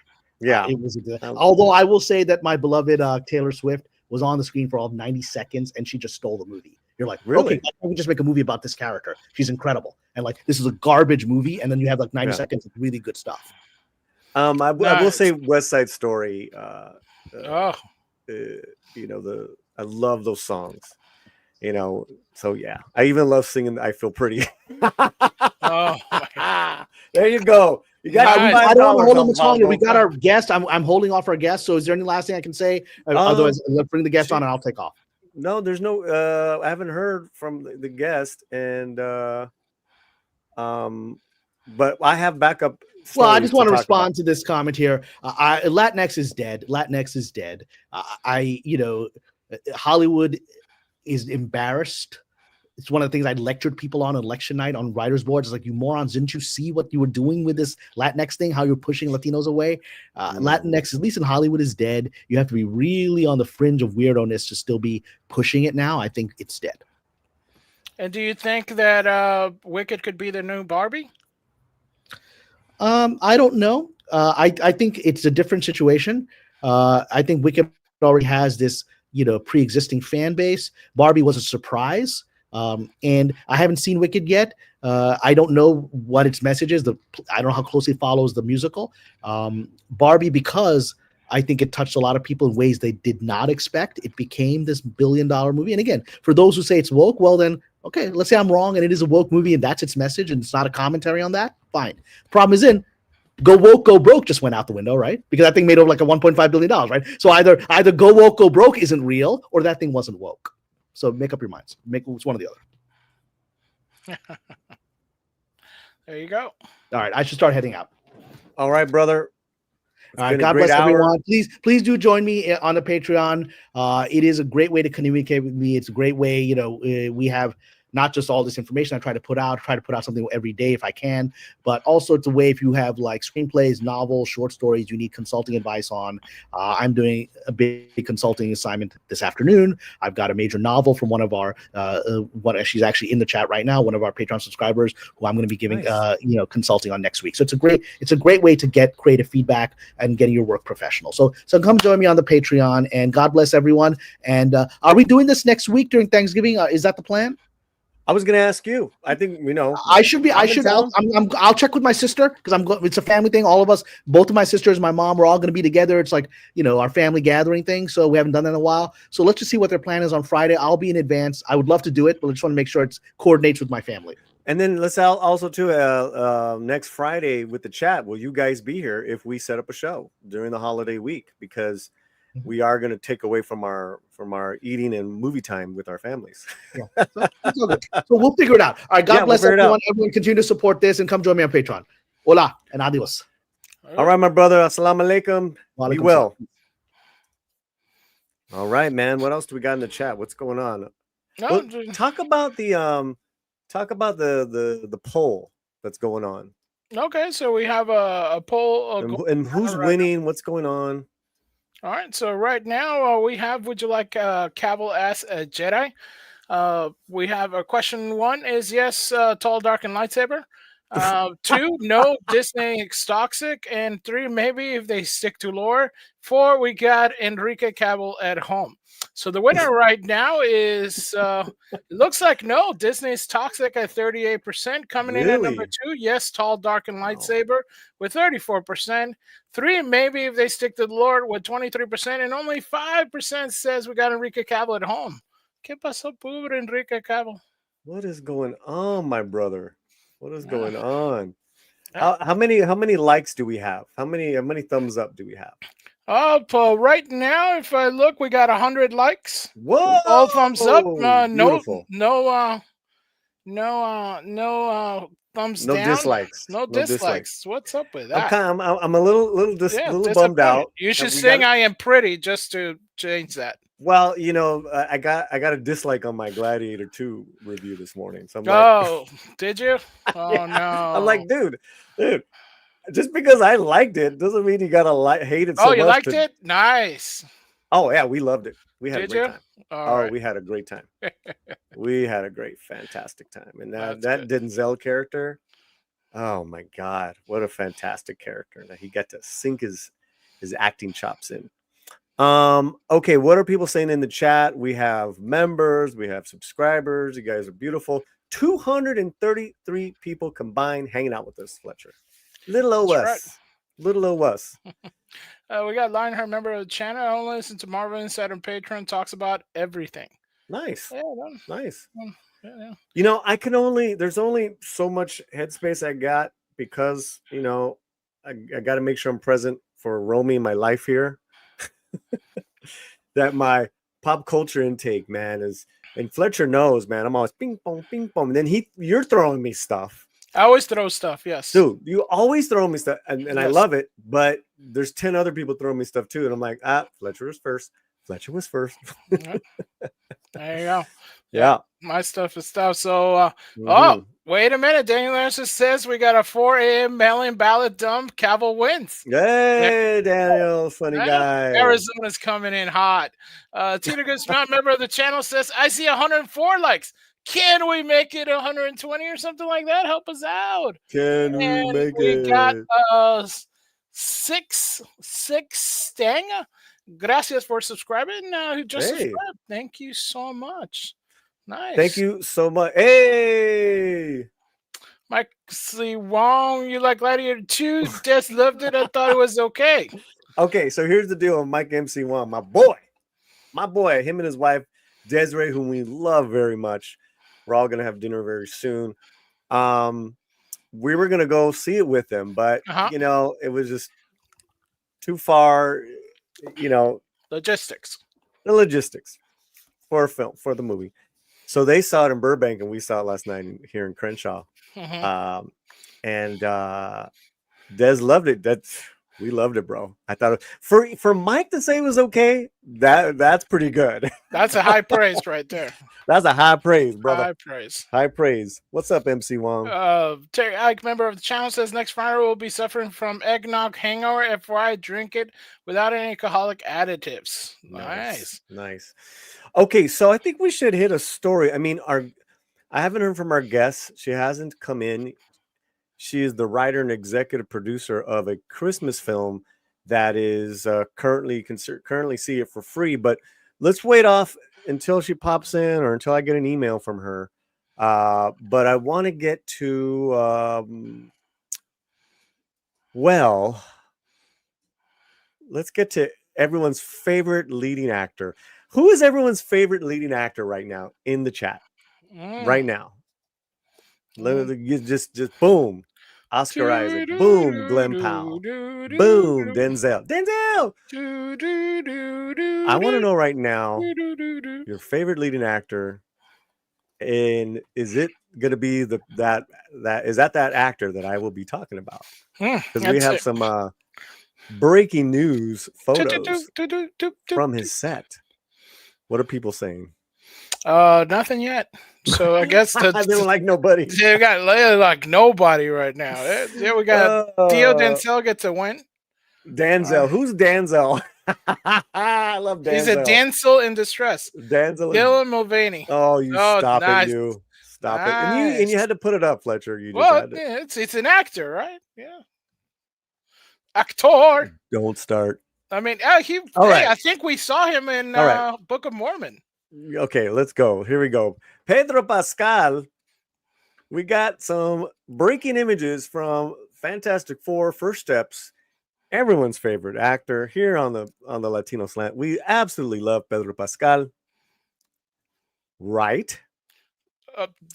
Paulie likes Pedro Pascal. Yes. So here's this is him in the middle. This thing is so far away. But it looks like. Can you zoom in? This is the best I can do. Is at 200. Yeah. Let me see. And this is back. Okay. That's even worse. And the fact that this is news is like hilarious. It's like, all right, this is what I'm gonna do. Here, I'm gonna save this image. Okay. But this gentleman's images have gone viral. Javier Canal Diaz. All right, so now I've saved the image. I'm gonna open it up and let us go to hit right now, because really, I think we're able to enlarge this. You know what I mean? Okay. So what I'm looking at is how they shaped his hair, which seems in line of.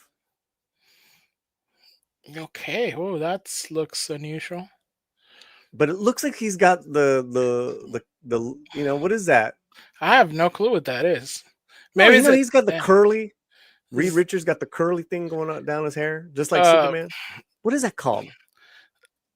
I don't know, but that doesn't look like a Reed Richards. He's just laughing. He's just laughing. Yeah, I mean, he's laughing all the way to the bank.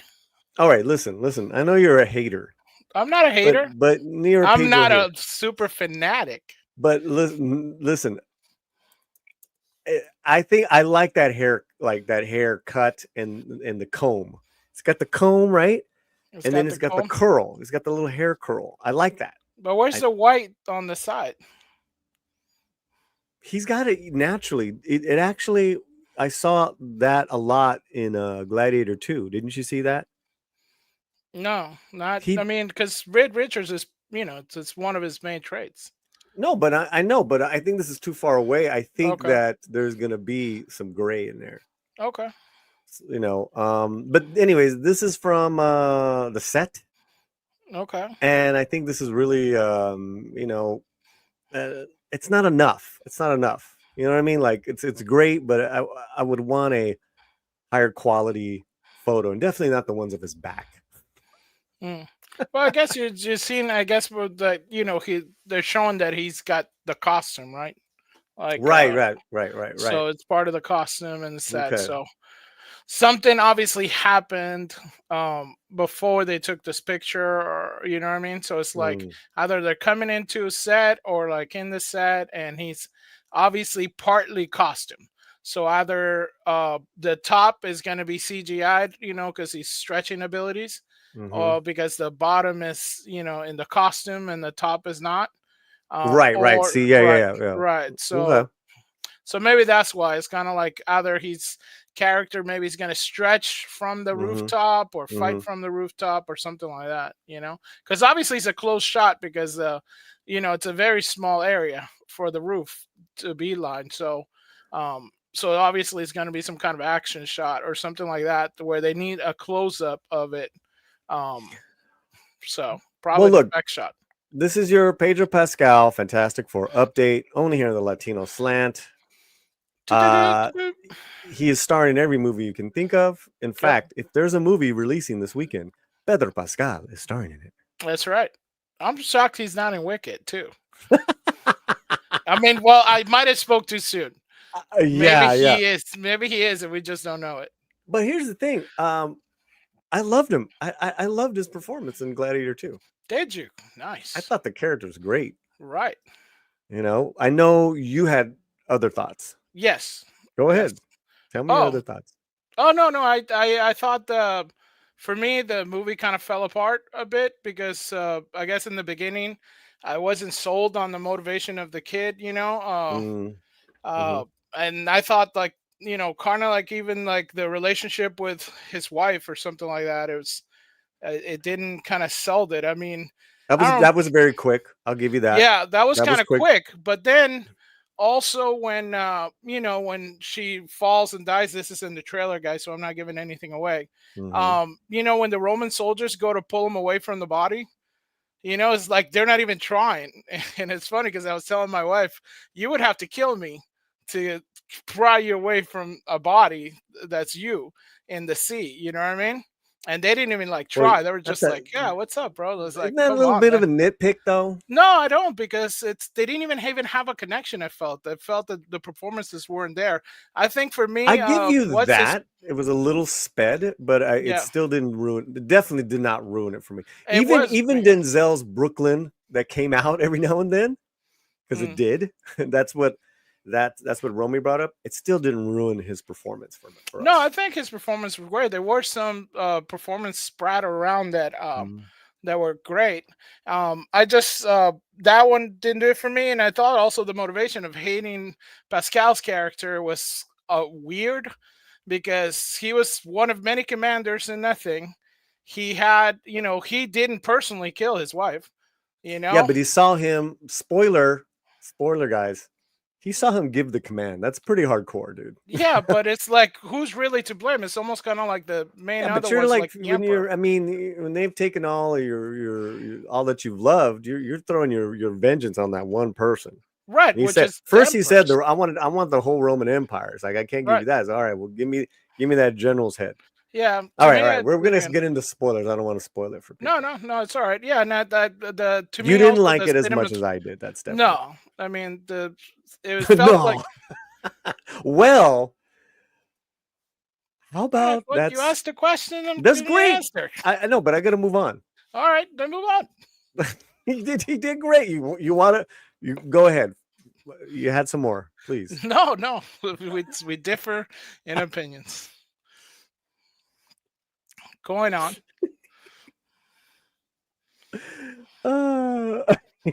Crack me up, man.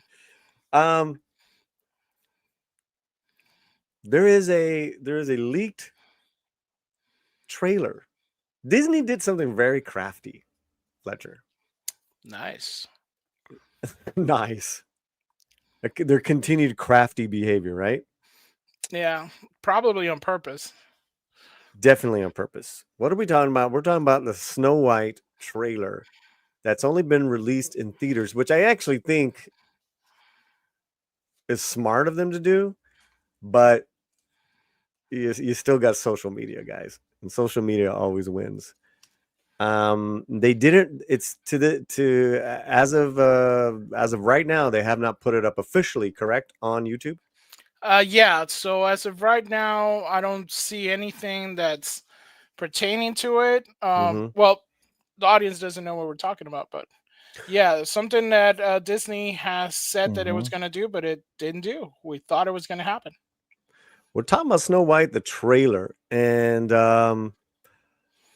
I've already seen it. I'm sure you've seen it, Fletcher, but it's getting some really this is harsh, man. This is not good. You know what? It's just not good. I'm talking about what I've seen here.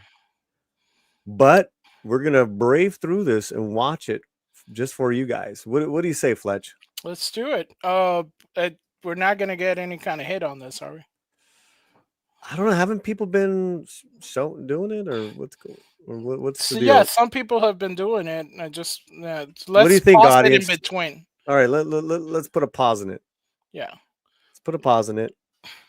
Let's read a super chat. While we're reading the super chat, should we play this? Maybe we could play it like in between, right? Like if you pause it, it should be all right, right? Yeah. We'll stop and go. All right, let's stop and go. Here we go. All right. Like the queen. Wait a minute, I can't hear nothing. Let me make sure it's in my head. It's in my ear. Okay. Everything. Take him away, Your Majesty. What did you say? The people need some kindness. Nice. Wow. Oh, do I have this on?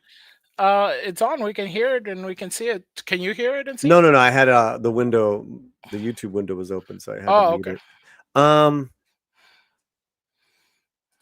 It's dark. Well, I mean, I'm not happy with I'm not happy with the way they made Rachel look. Actually, I think she looks pretty good right there. You do? Okay. Yeah. Your Majesty. What did you say? The people need some kindness. You know, I really don't remember you being this opinionated.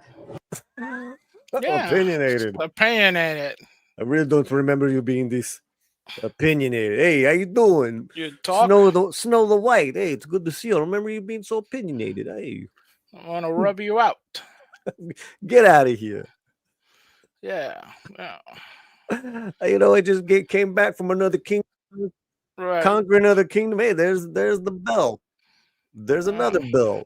What do you want from me? Yeah, it's weird because they have some shots where she looks really cute, like when she kind of gets. You really have there's something. Is that you? No. What is that? Oh God. Oh, I see what's going on.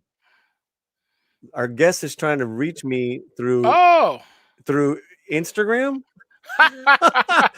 Nice. No, Glenn, I can't do that. Check your email. Let me did I not? That's funny. Nice. Let me stop this. Looks like we have our guest trying to come on there. Cool. I thought it was 3:40. I'm so sorry.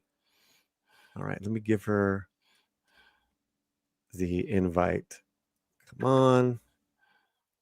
So Glenaliz Quezada is coming to join us. She's the screenwriter for a Christmas film that we want to, and it's different than the one that we just promoted. But this one you can see now for free on Tubi. Tubi, yeah. So we'll give her a minute. Should we finish this Snow White ordeal? Yeah, let's do it. Right, I mean, it's not long. Thank God. All right. Let me see here. Boom. Okay. I kept hearing a ring. I'm like, what is that? I've never heard it before, and it was an Instagram ring. Okay. Mirror on the wall. All right. I like that they did that face. Yeah. No, it's very and the color of the room and stuff like that. So yeah. All this is great. I gotta say.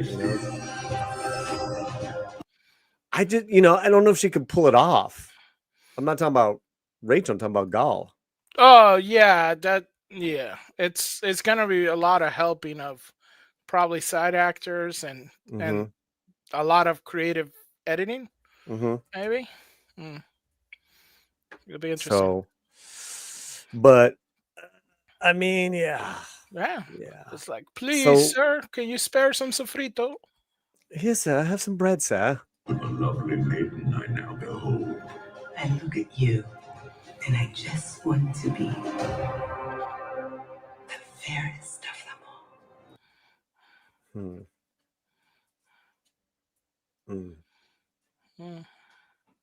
Yeah. I don't know, man. Yeah, I don't.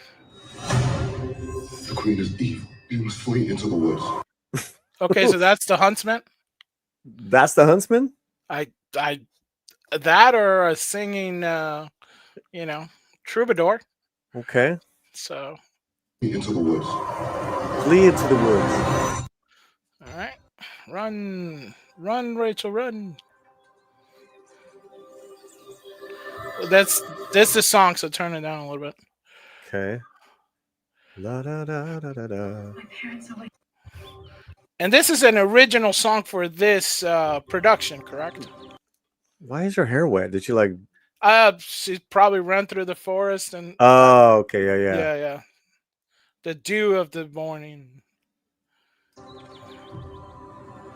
What do you think of this look here? What do you think about this? That one's, it's not bad. This is not bad. No, that part is not bad. This is cute. This is like more cartoony, to. I think it's safe to say that all the looks of it are gonna look pretty good, like some stuff like this. But what's the story? Right. That's I mean. It gets a little bit into it in it. Yeah. and our guest is here, but give us a few minutes because we're tearing apart this trailer. Hey, we got to keep it real, Glenaliz. You know what I'm saying? All right, so hey, and then we're gonna rip apart your trailer. No, I'm kidding. I loved her movie, by the way. She knows I did, so that's why I was saying it. All right, let's go on. All right. You know, this is all cute. You got the little, you got little animals. The little animals. It's pretty. Got pretty colors. Right. I like this. This is where you do CGI, not with the freaking. Oh yeah, they're coming. That's a great shot, by the way. Mm. Okay, she falls asleep. Right, and they come. Oh, yeah, that's nightmare inducing. So what's the deal with this? Like, they couldn't hire midgets because we don't say midgets anymore. Right. I mean, or little people. All right. It's the Peter Drinklage. But there's little people actors, correct? Like union SAG actors that would 7 jobs there that were lost because Dinklage said something in a drunk rant. Correct? Right. Well, at least 16 because it was stunts. I mean, and then the CGI. Right. It's just bad. She looks beautiful there. I have to say, she looks beautiful sleeping. Nice. Quiet, Rachel. I don't know, man. Yeah, that it just takes you out of the movie, I mean, we're not even watching. We're watching the trailer. Right. This is almost like stuff that was done in the 90s, Right. Yes. Correct. Yeah. I'm sure the song and the singing is going to be lovely. Let's see. Okay, what's going on? It's time to restore our kingdom. So now it's time for her to restore the kingdom. So was that in the original story? Like she restores the kingdom? Like she's a freedom fighter? No. Okay. Oh, that's cool. I like that. You have, I guess, the mine ride that can be later, star in Disney's parks. Hey, they gotta have that. Gotta make that money. Gotta make that money. Then there's the prince. Poor prince.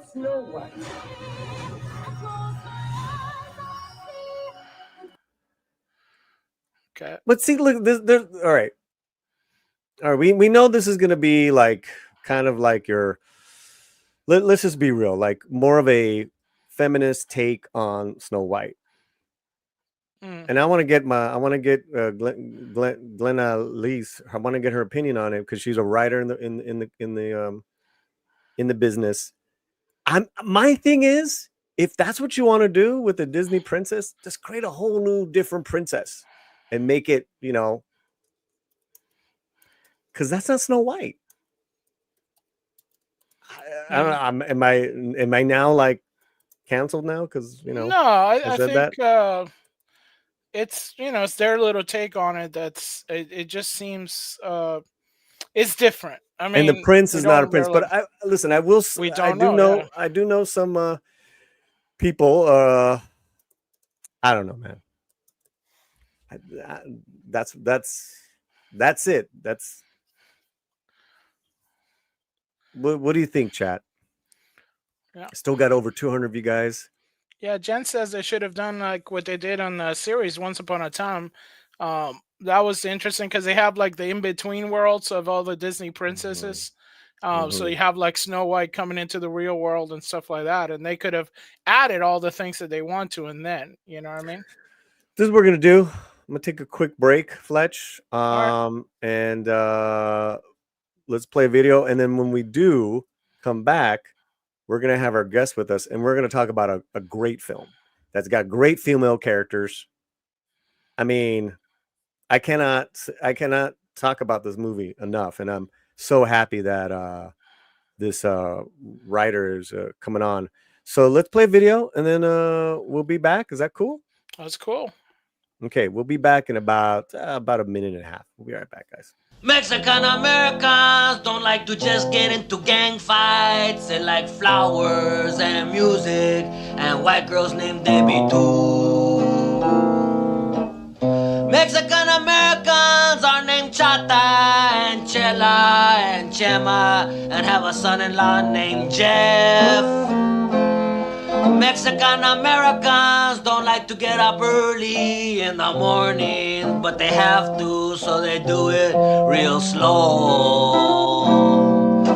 Mexican Americans love education, so they go to night school and they take Spanish and get a B. Yeah, leave that in. Mexican Americans love their nanas and their nonos and their ninas and their ninos. Nanu, nanu, nina, nono.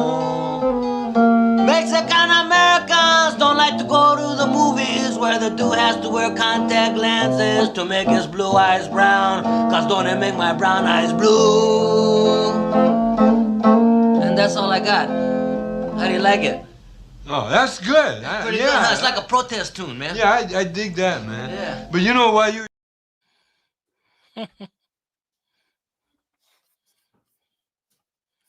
All right. Are you back? I don't know. Coming in 1-2-1-2. Paul in the house. Hey, all right. So, okay. We got over 200 people live in the chat, hanging out with us on combined Facebook, X, and YouTube. We also have what? The poll. What? Did we finish the poll? Let's finish the poll. Okay, let's do it. Let's end it. Over 160 votes. Nice. That's amazing. You guys are incredible. Why don't you read the results there, buddy? All right, so the results we got. Would you like Cavill as a Jedi? Question. And the winner is no. Disney's Toxic at 39%. Second coming up, Yes, Tall, Dark, and Lightsaber with 31%. Third, your stuff is so funny, man. And Glenaliz, sorry, Glenna. That the two L's throw me off. It's like it's me. It's not you, Quezada. It's one. No, it's two. Glenaliz. Anyways, all right. Listen, I'm talking to her, but I'm not talking to her. She'll appreciate your writing in this. Would you like Cavill as a Jedi? You have to say yes, tall, dark, lightsaber. That is hilarious, bro. You're a funny man. I'm a funny guy. That's what my wife says, I guess. Yeah. Three, keep that wife happy. That's all you have to do. Three, maybe if they stick to the Lord, 24%. And four, we got Enrique Cavill at home with 4%. Boo. I was like 4% myself. But thank you all you maniacs for voting. 161 of you. Thank you so much. We really appreciate you guys voting and, smashing that like if you haven't. Smash it. Okay, Julissa, but remember, it's not obvious that Fletcher is not a fan of Pedro Pascal. Why don't you like Pedro Pascal? I don't mind him. You know what I mean? I just think sometimes he's not cast in certain roles. I didn't think he was bad. Do you realize how I don't want to get into this with you. Thunderheart for 10 Canadian dollars. He's a member of the channel. Polly, Cameron, and Fletcher, I'd like to recommend a Canadian movie, 3 Days in Havana, filmed in Cuba. An insurance salesman goes there for a seminar, but gets detoured into a circumstance. Can't say more. Okay. I've never heard of it. Canadian, yeah. 3 Days in Havana? Who's in that? I have no clue, yeah. 3 Days in Havana.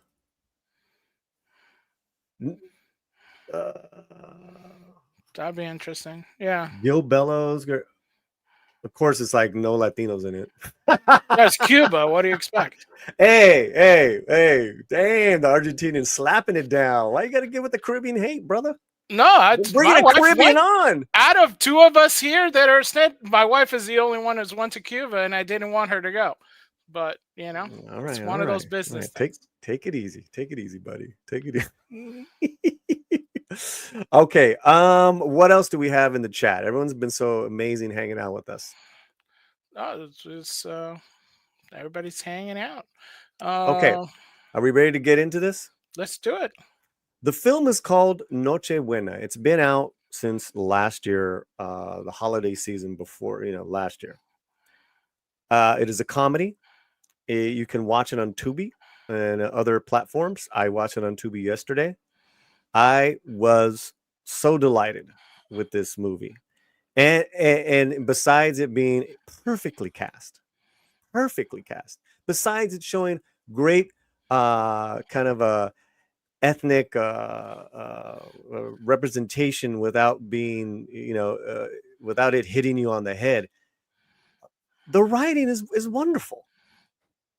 The writing's wonderful.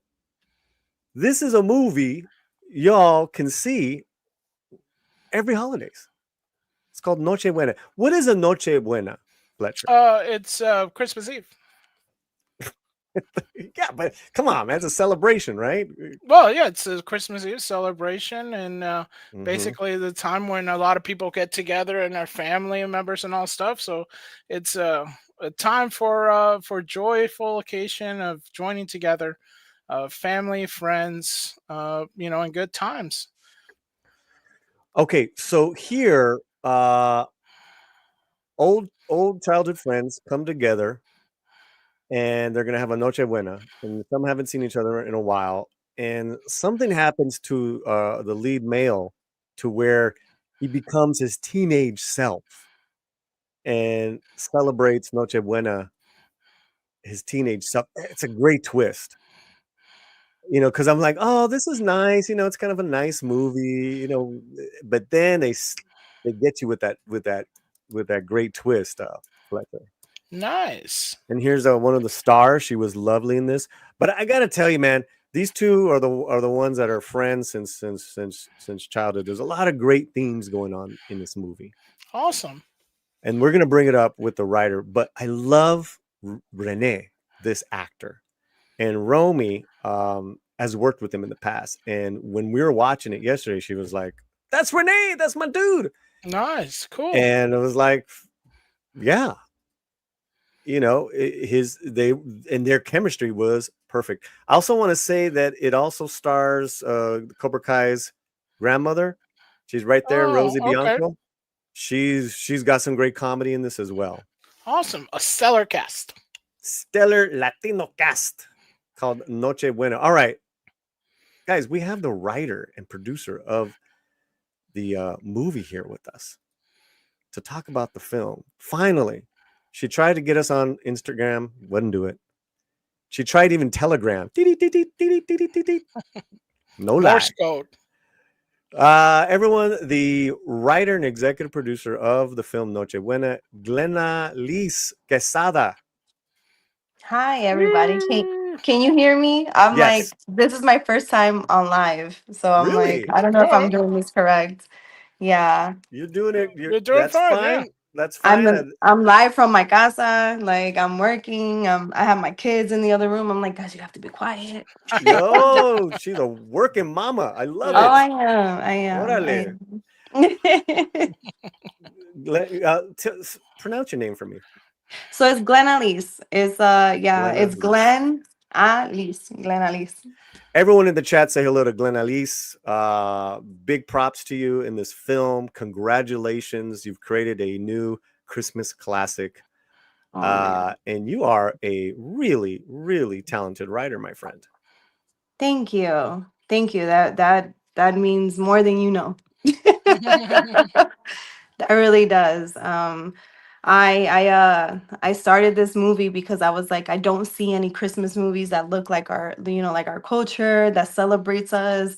I always went to like African, like Black movies, like the Black culture, Black excellence, because I was like, that kind of like resembles us a little bit, right? We all do stem from it, but I was like, there's nothing that's like the bendiciones and the you can't get up from the table until you finish eating, and like those like little things, but like that resonated with our family. So I'm like, let me see if I can write something that looks like us, and celebrates our culture. So okay, so how did you get this movie produced, and did it go once it produced with the distribution, did it go straight to streaming, or did it see a theatrical release? So when we first did it, I have to give thanks to our director, Adam Lopez. Oh, he's great. He's resilient. Like he is the reason for this movie getting whatever like exposure it's getting. He is also behind, he has a production company called Type A Entertainment, who is also the distribution company, which we went through that. And he's the type of person that sends out a million text like emails. And we've gotten shut down from a lot of places because we don't fit the scope of what a Christmas movie looks like. Like really? Hallmark, yeah, Hallmark turned us down. I mean, but yes, Hallmark. Anyways, go on. It's Hallmark, right? They're But I lost. mean, They're but lost. it's also like, we'll try, but Hallmark turned Absolutely. us down. And Aspire TV was one that has been behind us hard. Like they have están apoyándonos. Like it's like on some beautiful things where like we are the first Latino movie in their Black culture, Black excellence TV structure. So we're going to be premiering there December 6th. So we're independent. We, I, me and my husband, we I saw that he was a producer on it, right? my husband, no, he's like, I don't want my name on this. He's I thought I like, saw another Vasquez on there, or Quesada. Quesada. Okay. No, it's just me. But he was like, just he's like, if you're gonna do this, why not bet on ourselves? So we put in a lot of our money into this movie. Wow. And Okay. yeah, So it you was self-produced this. Wow. the Self-funded. pre-production was definitely us. And then you run into a lot of different things when you're making a movie, right? Like Sure. post-production and all the craziness that goes into after it. But after that we had our investors. But yeah, pre-production was me and my husband, and I'm super like thankful for him, because he was like, oh, I see your vision and you're trying to make a movie, I get it. But most of it, like a lot of the movie magic you saw was us, like Latinos, just trying to make it happen. Like we we rigged a lot of the stuff Well, listen, to make the magic. I appreciate obviously talking about Latino representation. I mean, even good old Fletcher here is Afro Latino, which is wonderful, and I love to spotlight it all. But my audience knows that just because it's a Latino product, I'm gonna still criticize. Oh yeah. To me, well, and I say this because there's a point. To me, it's wonderful that our ethnicity and our cultures are displayed fully with full drawn characters, which is what you do. But you transcend, lady. This movie transcends, and not to say that we're like on a lower level, but you know what I mean. No, I love that, and that's what I wanted. I mean, you did it. Again, I cannot tell you guys how impressed I am, and that anyone is going to love this film. It is for the most part in English. There's some great little Spanish things here and there that's particular to the culture, but you can just you're going to get it, guys. You're going to get it. So tell me about how you started even writing. Like obviously this wasn't the first thing you wrote. No, it wasn't. Kind of piggybacking off of what you said, Sure, yeah, sorry, I went from one thing to the next. Go ahead. No, I love it. No, because that's what I also wanted to say, because I'm very big on like, yeah, we have Latino characters, but it's not a Latino movie. Like I want everyone to enjoy it. Like Christmas for us, we're very big on like everybody come eat at our table. We're all invited. Like come one, come all. Donde come uno, come cien, which means like where one eats, everyone eats. And like when I wrote this, I wanted it to feel like come home, and that's everyone. It wasn't just the Latino community, it was all of us. And I remember the guy that did our sound on set, he was American, he was Caucasian, and he was listening to the entire thing, the 14 days that we were filming. And he goes, wait a minute. You only shot this in 14 days?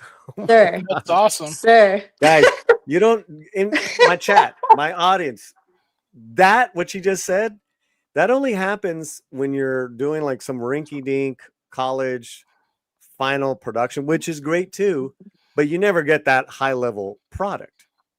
So you did this thing in 14 days. This is a beautiful, like I don't know. Don't tell me how much you made it for. You know what? Type in the private chat how much you guys made this for, because you made it look like $1 million, several $1 million. This is our director will love that. Tell him that director knows what he's doing. He's amazing. I'm gonna jump all over because I'm a big fan of this movie, Fletcher. I'm a big fan of this movie. To my chat, who did the casting?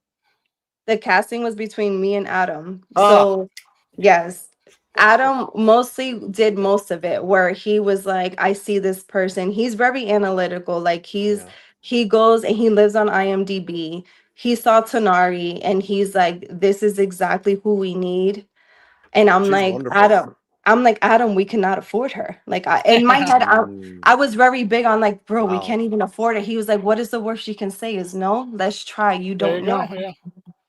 And he's taught me a lot. He's taught me a lot. And he reached out to her. And I feel like the script found everybody at the perfect time. We call this movie, it's a little engine that could, right? The little movie that could, but it was also lightning in a bottle where it found everybody when they needed it. Like it resonated with everybody when they needed it to resonate with. And I was just like really grateful because when I tell you, it was 14 days. I lost like 14 pounds in 14 days. I did not that's like eat. 50 pounds for Latinos, guys. That's huge. I did not eat. I did not eat. I slept on the couch. I was like, I'm not gonna like bother my husband because I'm gonna sleep for an hour and a half. Because like if you're making this was an ultra low, it was an ultra low SAG budget, right? SAG budget film. Yes. So here's your lead, really quick. Chat. This is the lead that she's talking about. She's phenomenal. She's actually live right now in Broadway. She's doing The Great Gatsby. So if you guys live in New York, That's if you live in New York, she is on Broadway right now, and she's doing. And she was in West Side Story, the movie. Steven Spielberg, yeah. I can imagine you guys saying, "Oh, we can't afford her." Are you kidding me? She's in my head. I'm like, she's gonna go from Steven Spielberg to us. Like what? And but when I tell you, she is the most humble person you will ever meet. We filmed a lot of stuff in like houses. So like at one point we were in my brother-in-law's house, and my house is right next door. We live like on a compound between all our families. And she's literally in my bathroom. I'm doing her hair, and she's like, girl, you got this. You got this. And I'm like, oh my God. But like you would think someone that looks like that and that has so many accolades would act differently, but she was down for it. Like she was phenomenal, man. I want the world to fall in love with her. I truly do. Her and Renee, like they're beautiful. Well, together. we're big fans. My lady is an actor in the business.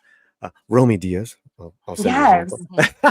She loves Renee. She's worked with Renee. And when she saw him on the screen when we were watching yesterday, she was like, "That's Renee. That's my boy. Oh my God." He's phenomenal. He's got a wonderful, like, it's like this very. He's a leading man. Well, you know what? He's a leading man, and like a Paul Mescal, because I just saw Gladiator last night. They got this like this almost throwback leading man feel, but then that vulnerability, and you, my friend, you knocked it out on this casting. Yeah, it was there was if I can like share a little anecdote. Please. When it shows the kind of leading man that he is, he's very big, he's very centered with God. He's very spiritual. And I remember in that scene right there that they're filming, that was the last scene of the movie, but we filmed it on day 5 because we got the leading actors for 5 days. So we filmed all their things on the first 5 days. Oh, and wow. That right. was that was their 5th day. And so we're like, we have to get this. This is like, all the emotion. This is at the end. This is when all the beautiful things, we wrap it up with a bow, right? We were filming this in a place called St. Cloud, Florida. I live in Florida. St. Cloud is predominantly Holler, Florida. Let's go. Hence why I'm late. But Florida in St. Cloud is predominantly Caucasian. But in that house that we were filming, they're all Dominican, and the people that live across the street are all Caucasian.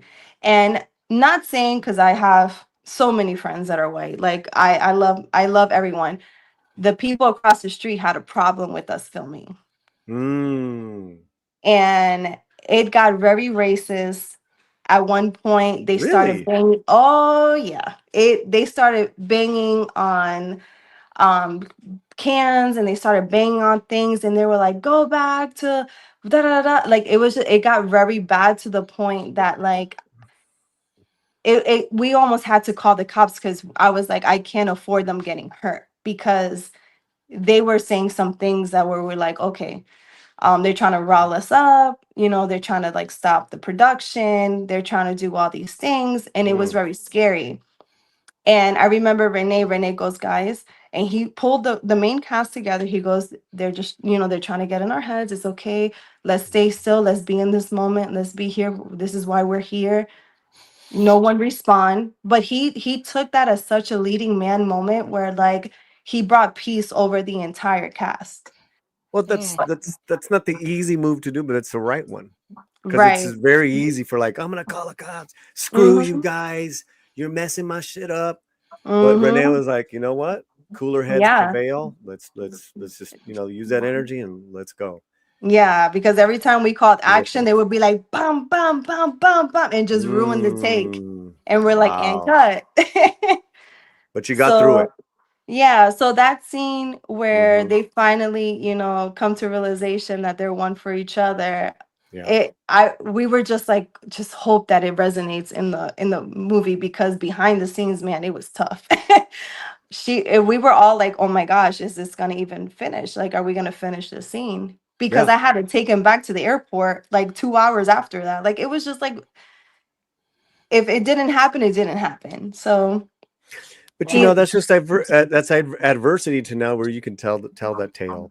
Yeah, that it still happens, right? Yeah. Well, I mean, yeah. I'd be lying to you if I said that shit doesn't exist still, But you guys did the right thing, and now you've created a classic for everyone. And what's gonna be funny is that they'll end up watching the next couple of years. Hey, that's the movie I tried to stop. Yeah. Oh yeah, you remember that movie that happened across the street? Look at us. We didn't know they could finish. God did. Yeah. Yeah, it was that. So okay. I want to talk about female and male representation in this film. Okay. Because what I loved is that you never put down the men in this film, and it's a very pro chica movie. Like, I'm down. Like, it was lovely. You had different generations, and then you had the gordita best friend. She's hilarious. Oh my god, she's the best. Oh my god, Fletcher. They got a gordita best friend. I mean, a gordita best friend. That's hey, just keeping it real, right? But she's such a vibe. She's so much fun. Oh my, she's a comedian. She's like a really big comedian too. Yeah, she's big. You didn't put down on the men in this story. I really appreciated that. We always do that. We still get a lot of that from Hollywood. They just don't know how to do Latino men. Yeah. So what are your thoughts on that, my friend? So being like, I was raised without a father, so I always felt like I didn't know how to like properly portray a father figure. So I was like, when I do this, I want to make sure that it's very women centered.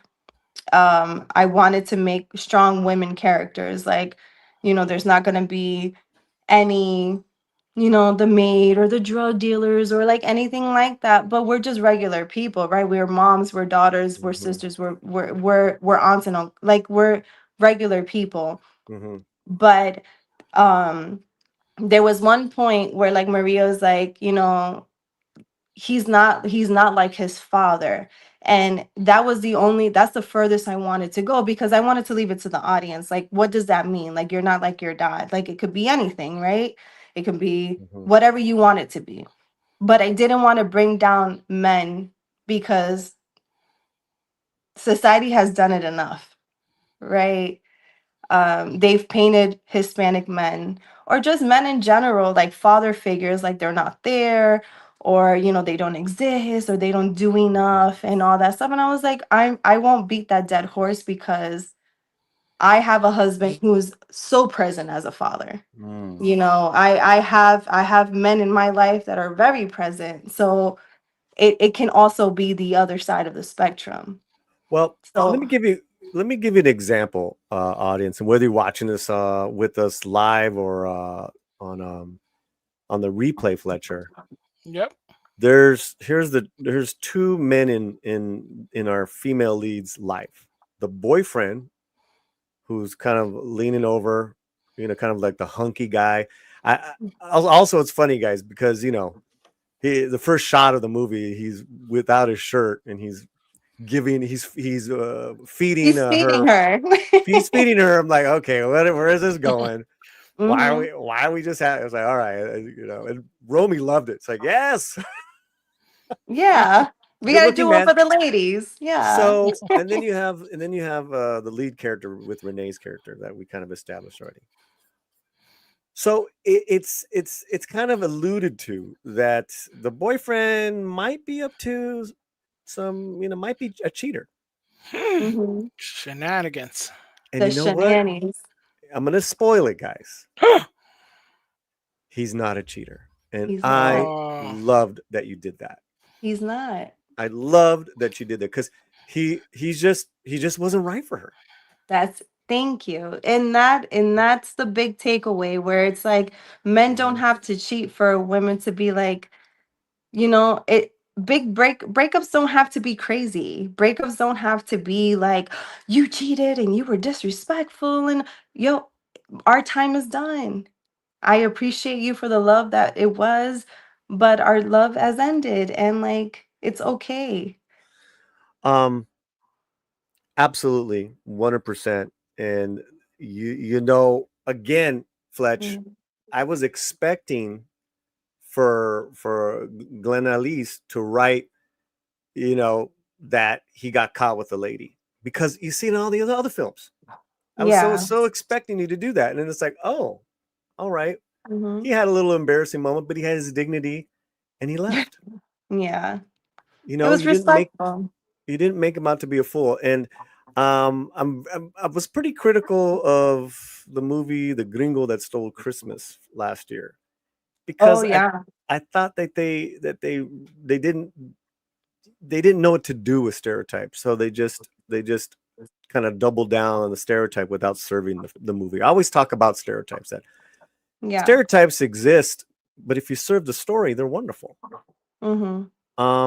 So again, my hat's off to you for making just such an entertaining, lovely film for everyone to watch during the holiday seasons, man. You got to be on cloud nine, knowing that this is going to be a movie people are going to see every year. Yeah, thank you. Thank you for that. I was just very big, how they say representation matters, but it's also like the right representation, right? I think when people are fed movies that serve the same stereotype over and over and over again, they think that, Latino men are like that. But it's like, no, they're not. Not all of them are like that. So we have to start serving things that show the other side of it. Like, because if, let's say, a different culture does not interact a lot with like Latinos, they're going to look at movies and they're going to be like, oh, that's how they are. So they're going to assume that that's how we all are, because they haven't had interactions with us. So we have to be mindful of like what kind of people we portray in movies, 100%. And here's Carmen. what a great character that was. She was a lot of fun. Carmen Morales. Carmen Morales you did a great job. There was a moment where they were talking about you guys you went back in time. Mm-hmm. And Romy lit up saying like, oh man, they just mentioned this New York this East Coast rapper. Oh, George Lamont, the freestyle. George Lamont. Listen. Dude, she died when you played it. Yes. Freestyle. If you're from like Connecticut, Boston, New York, you know where freestyle music is in the 80s. Like that's where we lived. that was it. Well, yeah, she's Newark, born and bred, and then lived in New York before she met me. So came out here. But anyways, she loved that little. I guess it was a tia or something. That Yes, was like, the drunk tia, the tia. There's always drunk talking like reckless. Yeah, it's always one that has stories talking reckless. Like, Didi, did that really happen? So what's kind of, I know this lives on Tubi. Do you recommend Tubi for people to see it? Is that where you guys can actually get more of the profit share? I honestly, my big thing is like, I am a viewer also. Tubi is free. So if you want to watch it for free, if you're in that space where you're like, man, I want to watch it, I don't want to pay for it. Tubi is free. You can watch it there. It's on Amazon Prime, which is, you have to pay for that there. It's on Apple TV. You have to pay for it there. And then it's on the Roku channel. I'm not quite sure. If you have the Roku channel, I think you can just watch it for free. Yeah, I just popped. You've had the Roku channel. And talking to a couple of indie directors, like Kenneth Castillo, one of his films is on Tubi. He was saying that he gets the best profit share out of that. Yeah, like it's based on how many times they see it, even though it's free. But listen, wherever you guys can find it, yeah, it's free on Tubi. But if you got a couple bolas, then throw down, man. But so yeah, go ahead. I was like, I don't think I'm made for the movie business, because I'm like, if you feel like watching it, watch it. Like, I don't want to like push anybody to do it. If it feels good, it feels good. I wrote this, and I might get slandered for it, but like me writing it I'm 37, so like I have kids, I am married, I have a full-time job. Wow. When I wrote this, it was like out of my heart. It was in 2020. My aunt passed away, it gets which deep, was man. which is Titi Carmen, and I was just like, this is my legacy for her. So the way I wrote this, it was like in gratitude and love. So I think that it resonated through the entire process. Like when I wrote it with love, it was filmed with love and all of it. So I really do hope that y'all receive it like that, because that's literally how I just want to give it. Like, I know no one here knows me, but I am just like, I live in gratitude, and I walk with purpose, and I walk in knowing that like I walk with purpose, like, and I walk with love. So I really do hope that you guys enjoy it. we feel you, girl. We feel you. That's yeah. That's why I was like, can someone come on? And anyways, listen, the audience, the chat really appreciates you. We let's go through some of their comments. Hey, it's me in HD. He's a member of the channel. Where was Nochebuena produced from? Orlando, Florida. You're like my house. My house. My house, my friend's house. We got the airport. Yeah, it was just like, it was a lot of houses. It looked like $1 million. What's his name? Adam Lopez? Yeah, Adam. Yeah, we rode to the airports here. I wrote to them. I was like, hey, can we, sit here and like, so it was a lot of emails. But yeah, we tried as much as we can. I have a lot of great friends, and they let me use their houses for 5 days. I was just like, oh my gosh, can I turn this place upside down? So they let me. Solomon Thornton's a buddy of ours. Hey, Glenaliz. Hey, Solomon. So same thing here. People were saying hello to you earlier. Welcome. Terry's a big member of the channel, always so supportive. Thank you, Terry. Penny. And these are all people of different backgrounds. I've come to know know my chat. I mean, international, all the states, all that good stuff. Osvaldo, arriba. Arriba, way. Tina Guzman, hello, welcome. 14 days is impressive. that's it was psychotic. I can't even. I just. How did you get a Cobra Kai?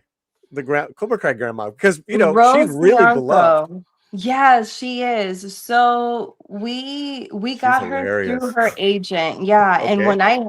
And when we got her, I was just like, I serve, right? So as soon as she came in, I had my friends pick her up from the airport, and we're like, Rose, whatever you need, what do you need? Like I just babied the hell out of her because I was like, I can't even deal. Like I think she wanted to be around family. Like it felt good for her, and she had family here, Oh, really? and she has family in Florida, so she was able to like kill two birds with one stone. She like hung out here, she filmed for a few days, and then she hung out with her family. Like, but she really liked the script. I was like, okay. Nice.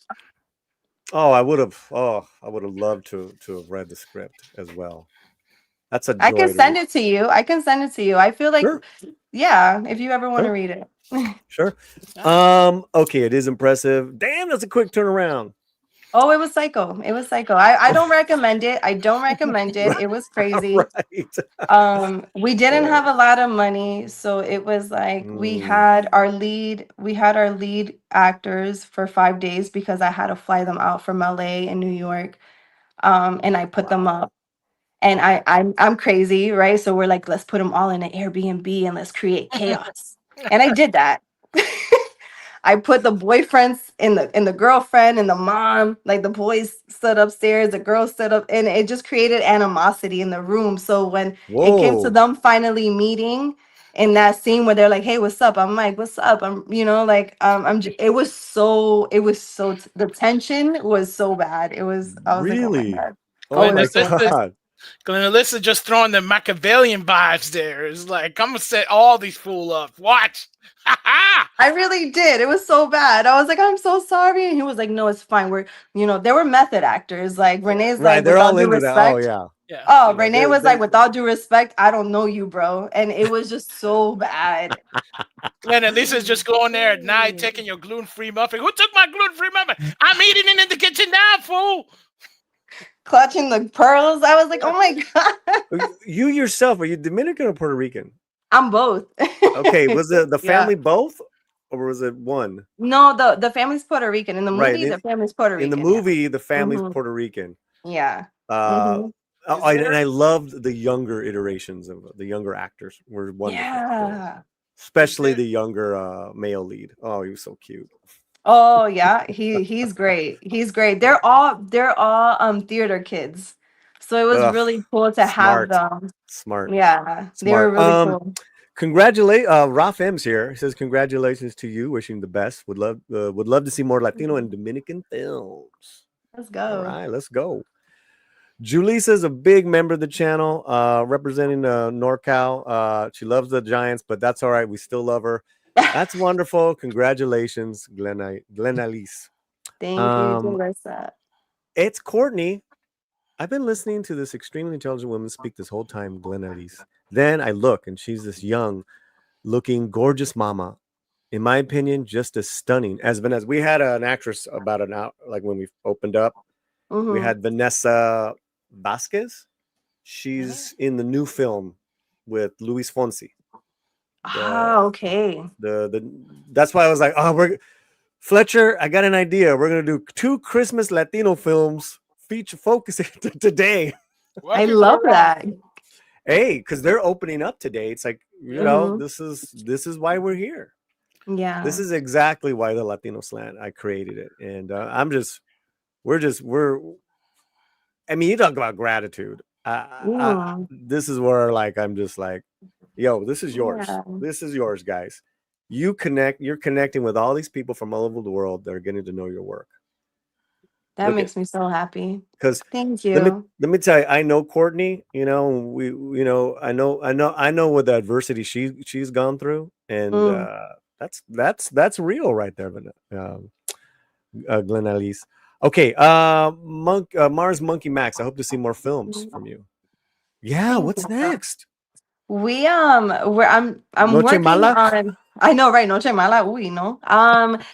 So in my mind, I do see like Nochebuena the wedding. I see Nochebuena I want it to be like a 3-part film where it's where we dive into the characters, more Melissa's, because I have her story and her story's gonna be so good. Like I just want to dive into the characters a little bit more and just into their like psyche And the third one would be kind of wrapping it all up, because I do feel like since it started as like a Puerto Rican feature, the third one would be about like Los Tres Reyes, where it's like, the first generation, like we forgot about that, Yep. right? We don't celebrate that anymore. So it's like maybe them going to Puerto Rico and like understanding the culture, the roots, and like teaching their children that. Like, Nice. There's a moment in Fletcher. Hit us up in a second, because Fletcher's are super Catholic here. What Tres Reyes is in a minute. There's a moment though in the movie where these musicians come over. La parranda, baby. Oh man, and I'm Chicano, man. I'm like, it's a different vibe, but it's a vibe, and you're just like, oh my god, I want to be there. It's so much fun. Oh my god. How did you get all those musicians in there? So, you speaking about Fletcher being Catholic, our Parranda, that group, they're all Christian. So when I told them about it, they're like, we just want to be a part of it. Like, what do you need from us? Like, it was a beautiful moment, because you feel like, in the movie world, everyone is looking out for themselves. But when I reached out to them, I've been very transparent from the beginning, like certain things. And I would tell, hey, we have a small budget, but like, I tell you, like, we're going to take care of you guys, blah, blah, blah. We had this big, beautiful conversation. And they're like, yo, if it's about the culture, we're there. Just let us know where we need to be. So they came over, and you already know, like, being Hispanic, like, we had bandejas of food. Like, we made it feel like Nochebuena. So when it came to like a break, I had my friends, and we were all like with the masks and gloves, and we're like feeding everybody, and they're playing music while everyone's eating. So the vibe in the set was already like crazy, and it was like da da da da da da da da da da da, and everybody was like with the instruments, and like, oh man. So what's and then there's a breakdown where someone comes in, and is that where they say a put down or a wish? What is that? Yeah, so it's called bomba. I'm so white. Oh, what is that part? No, that part that you guys were like talking about. No, it's called bomba. You guys do the gyration. Right. What is that? What's a Puerto Rican part there? What the heck is a sofrito? I'm feeling Puerto Rican. What is that? Where like, so there's boom boom boom, and then they break, and then one of the characters comes in and like they're kind of dancing, and then they say something. So back in Puerto Rico, it's called bomba. So like you go in and you kind of say, do you remember when we were growing up? It was like, your mom was so fat, blah blah blah blah. Yeah, like it was like a joke like that. But I loved it. But for that, it was like you say kind of like a joke, but if you mess up, then they kind of like rag you. So it's like, bomba. And then like if you do it right, they'll be like bomba, da da da, and they go crazy. But if you mess up, they kind of say something else. And they're like, okay. So much fun, dude. They clown you. So much. They clown you. Okay, so real fast, Three Kings. What is that, Fletch? Oh, so basically it's when the three kings come, and what we do is we actually lay out our shoes outside the door, and we put hay and water for the animals when they come. I love it. I remember it's the manger. And you get actually like 3 gifts. So back when you're poor, you're kind of like, man, it's like Christmas is cool because you get 1 gift, but 3 kings, man, I got 3. But if you're really poor, like one year, I remember it was like, my dad's like, it's really terrible in the mountains right now, and the 3 kings couldn't make it. And I'm like, oh man, it's all right. It's all right. But they did take the hay and the water, and I'm like, dang, You're like, but how did they eat the hay but left me no presents? It was rough in the mountains. That's what it was. Yeah. It's like, man, it's tough being a 3 king, man. That's great. Yeah. Let's continue with all the beautiful comments here. Julissa, so beautiful. I'll definitely promote your movie. Thank you so much. East Coast represent. Who is it, babe? Lamont? George Lamont. Let's go. Honey, we have the writer on. She's been talking about the movie. I which is crazy because I'm obsessed with freestyle music, and getting music is you have to go through the publishing. So that was like a whole thing for me. So Yeah, because now, that's like ownership. yeah, so you have to Mhm. go through Sony's, you have to go through their publishing, you have to go through all these things. So it's like a lot of months, almost a year. Like for the Jenni Rivera, I don't know if you ever saw like the first one, but we had Cuenta Conmigo from Jenni Rivera, which took me almost a year to clear. They're the worst. Let me tell you, Yeah, because Sony is I not used to great. work in Latin music, and Mm-hmm. oh my God, yeah, Yeah. because it's also very, there's something very kind of like Mhm. I guess the only Yeah. word I could use is third world and how Mm-hmm. they work their negocios. Yeah. Like, come on, dude. Which is crazy because I was a part of an email string that I don't think I was supposed to be a part of. And Ooh. me being nosy petty labelle, I was like, oh, let me read this entire email string Well, here. you're a writer. All I do is read. So Right. I went and it pretty much kind of stapled the fact that like if it's a Latin film, they kind of take their time Yep. on pushing it.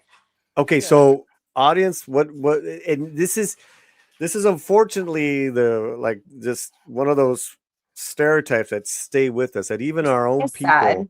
Mm-hmm. people who are the gatekeepers, whether it's writers, directors, or in music, if something comes across their table as it being a Latino project, they'll be Yeah. well, okay, for Yeah. now, right? But hopefully that's changing, because we have now Latino stars where it's like if that project has Jenni Ortega, it's like, oh, I better get on this. Mm-hmm. Yeah. But listen, not all projects do, right? And that's why you listen, listen to this adversity that you went through, and Yeah. you made a modern classic. No, I'm it's true. Well, saying it right now. I appreciate that so much. And they sometimes they look at films and if it has two or three, Latino actors, they don't Mhm. want it because now it's a Latino film. But I'm Mhm. just like I hope that it doesn't get to that. I'm like, it doesn't have to be that. It just could be a film. Like Well, I just it never understood that. it speaks to a deeper issue of identity politics, Yeah. virtue signaling that Mm-hmm. Hollywood loves to do with minorities, but Yeah. they don't love to really give the creative power to minorities. Yeah. Okay, they love to control, and this is just my opinion. I'm sure you worked in business. I mean, this was independent. This is a different thing for you, but Mm-hmm. you know, it is you're speaking to something. So it's like, all right, so we have to be Latino, but we're too Latino. We have to be this, but it's like, what is it going to be? In Mm-hmm. talking to Latino directors, they're like, man, I produced this film. I got this person, I got that person. They said it's not Mexican enough. It's like, what are you talking Yeah. about? I'm from Mexico. That's crazy, right? Because it's Yeah. like, yo, we just want to make movies, bro. Like, we're not trying to make anything more than what it needs to be. We just happen to be Latino, but we're filmmakers, right? We want to tell stories, Well, and they're a little right, and then your subject matter. It's like, well, right. it is what it is, but everyone can Mhm. get something out of it. Yeah. Listen, Yeah. Hollywood just There's a shift going on though right now. I do feel that. Like it's very uncomfy over there. there's a lot going on. There's But a you know lot what? going on. Yeah. Let's stay on the present here. Yeah. Donovan, awesome to hear you made a project you can be proud of. Truly it Thank is. you. Thank you. Gonna see this film. Please do so. Tell your friends, tell titis, tell everybody. I have the movie primed up on Tubi. Let's go. Truly a moment of stars all coming together. Looks like I'm liking Glenaliz more and more. You've proven yourself to be trustworthy. Stay independent, Glenaliz. Vinny's like hardcore Always. independent, like entertainment. Yeah, That's I don't feel like I'm made for Hollywood, so I'm just like I'm chilling. No, thank you. Fletch, you got any questions or a question? I feel like we've really taken a lot of Glenaliz's time, and and then maybe we start wrapping it up. But you got any thoughts there, Fletch? Yeah, no, I think that it's great of what you're doing. I love that you're bringing, you know, the family style to people who probably would not know it, and also share the culture of Nochebuena, which is so wonderful for our people. And we always share it. I always remember that even in our home, we were like, we always have like all the like all the young white kids from all around the neighborhood that my nephews would bring by and all stuff. And we would bring like, oh, this lady, she met my wife and she didn't have nowhere to go. So it's like, well, come home with us. And so like this Ukrainian lady. And then there's like, oh, well, Father so-and-so is not doing nothing. Let's bring him because, we're done feeding the homeless or something like that. And it's like, and everybody's at home and somebody starts playing music and stuff like that. So it's like, it is something that a lot of people, even though we're all Americans, it's foreign to a lot of Americans, and bringing it forward in a beautiful way.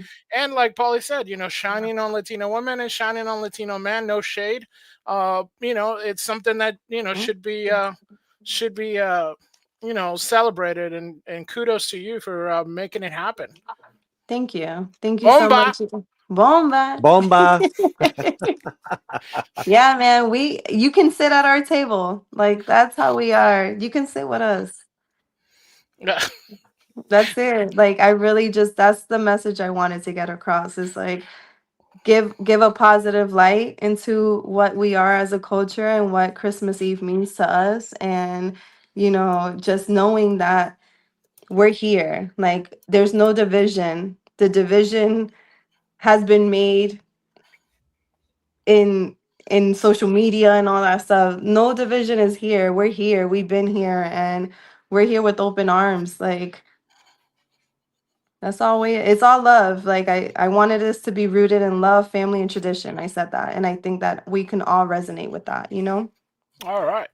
Well, like I said at the beginning, the film is called Nochebuena. You've created a lovely Christmas classic, and I highly recommend it to everyone, whether you're watching this live or watching this on the replay. And also, too, Glenaliz, this is your home now, too. The Slant is always here. So if you got something in the future to promote, yo, Polly, come on, let's go. Thank I'm serious. you. This is fantastic conversation. And your family here, I thank you guys so much for staying tuned and like listening, and I appreciate you all. You can add me, we can be friends on social media, like. All right, well, you take care of yourself and your family. I wish you Thank you. Happy holidays and Yes, Thanksgiving and Christmas coming up. happy Thanksgiving. Happy Thanksgiving. I hope everyone eats until they pass out. All right, let's stay in touch. All right, let's stay in touch. Please have a good one. Thank you guys so much. Okay, there she goes. There she goes. Awesome. Great interview. Yeah. Thank you, Solomon. Thank you, everyone, for being here with us. Fantastic show. Do we have any other news items besides the announcements I gotta make? Is there anything we need to cover? I don't think so. I don't think we had the Jenni Rivera movie is coming out. Jenni Rivera was the queen of banda, if I'm not mistaken. Jenni Rivera. Yeah, she's the new Ranchero movement that's happening in Mexico. A lot of people complained because they were like, gave her like the whole narco queen, moniker for performing in a lot of these events. So this new film, it's coming out on VIX. We will review it, and we are gonna have the actor Manuel Uriza, who plays the father in this film. We're going to have him here soon. And we know the director, Gigi Guerrero, who directed this. She usually does horror films, which is hilarious. But this is a new biopic on the singer Jenni Rivera. This is the trailer, so let's check it out. Cool. Hey. Me busca por chacalosa, soy hija de un traficante. My life ain't no fairy tale. Conozco bien las movidas. You're kicking me out? No más eres mi hija. Me cree entre la mafia grande. I don't even know that's my baby, huh? De la mejor mercancía. You left me with that monster. Me enseñó a vender mi padre. Te ves tan contenta cuando estás cantando because it's your destiny. Oh, where was my destiny when you kicked me out at 15? Mija, grábate un disquito conmigo. Dad, I have to focus on my real job. You don't have to worry about money anymore, and then you can focus on what's really important, the music. Se lo voy a dejar nada más aquí para que lo haga. All right. You are Rivera. Riveras never quit. The world just need to hear my music, but this time I want to make an album and I want to do it my way. Jenni, Rivera! Yeah?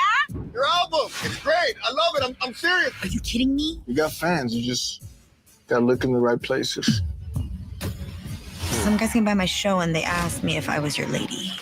Please give it to me straight. Are you in some kind of trouble? Just a little bit. What about all your work, mija? You think about something else other than work. This is family. Even more than my music, my kids are my life. Mom! Your song's on the radio! Oh, this is where you will be one day.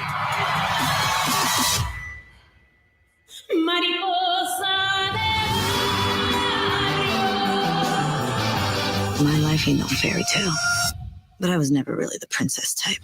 That's for sure. That was a good line. All right, that's Jenni. What do you think, Fletcher? No, I think that it really captured, her, kind of like rebelliousness of that she was famous for, and she was very beloved by so many fans. I mean, there's people like in like stores, they have like altars, you know what I mean? On Dia de los Muertos, who stars, and Jenni always gets an altar. I mean, I think recently it was funny because Minecraft was just a video game that a lot of people play around the world, and they create like this little world.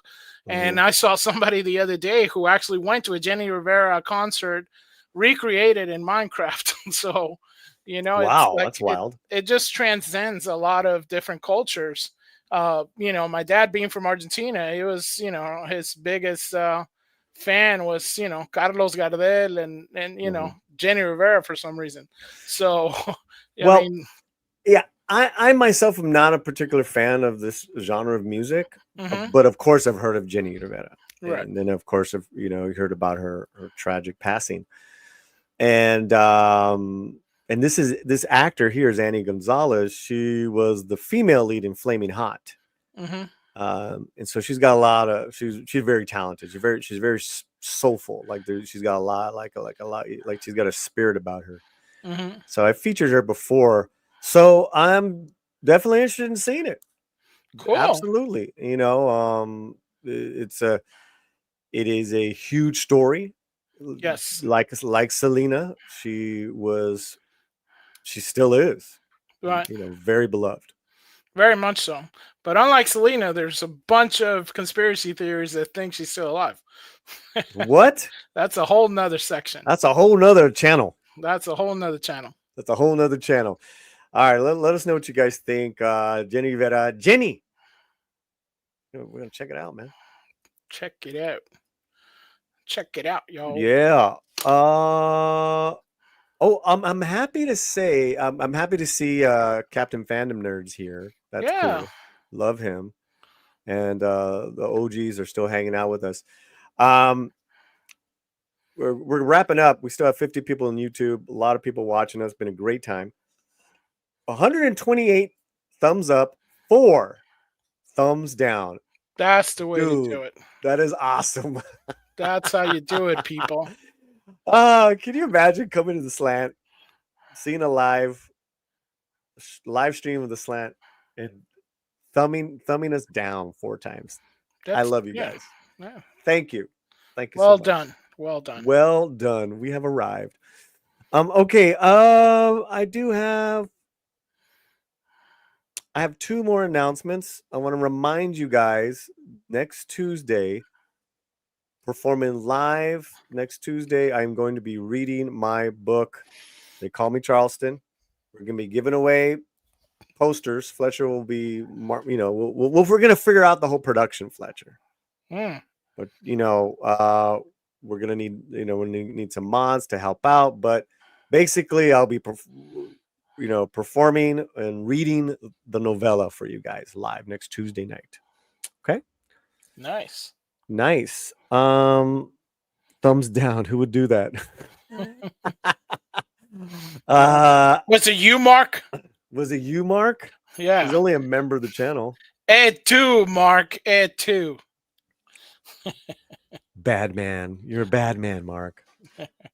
Okay. I have some breaking news though.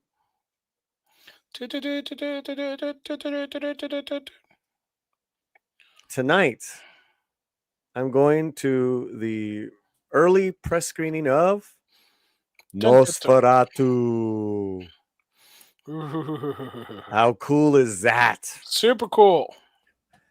Rosa Pata invited me. I'm going to meet her there. So I will see what exactly I can react to. Because this is a really early screen. This is like a month. It's not coming out for a month. So we're going to figure all that out. But that's tonight. Nice. Yeah.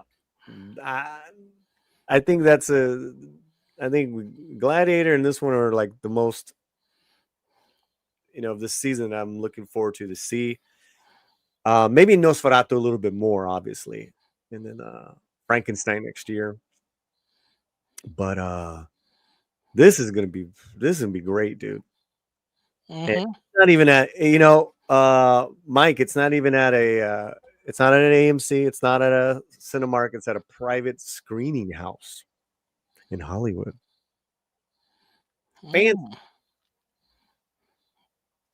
Fancy. So that's the breaking news. That's tonight. I will keep you guys posted.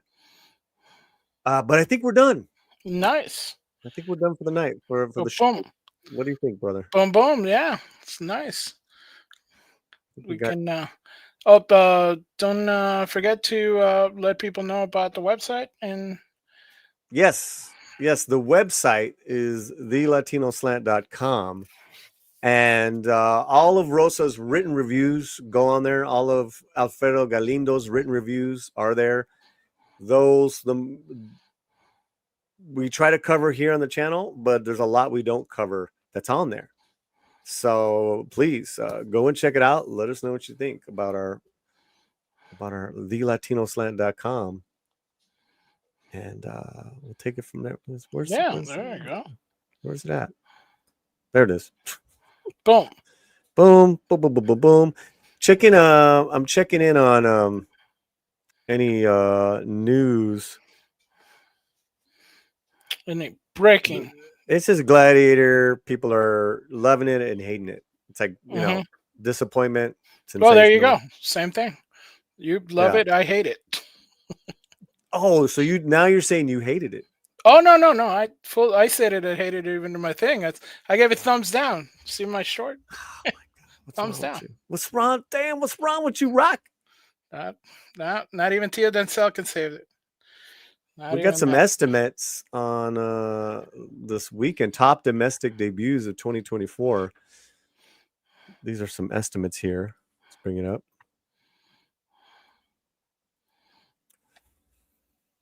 Deadpool Wolverine #1, 211 million. Inside Out 2, 154 million.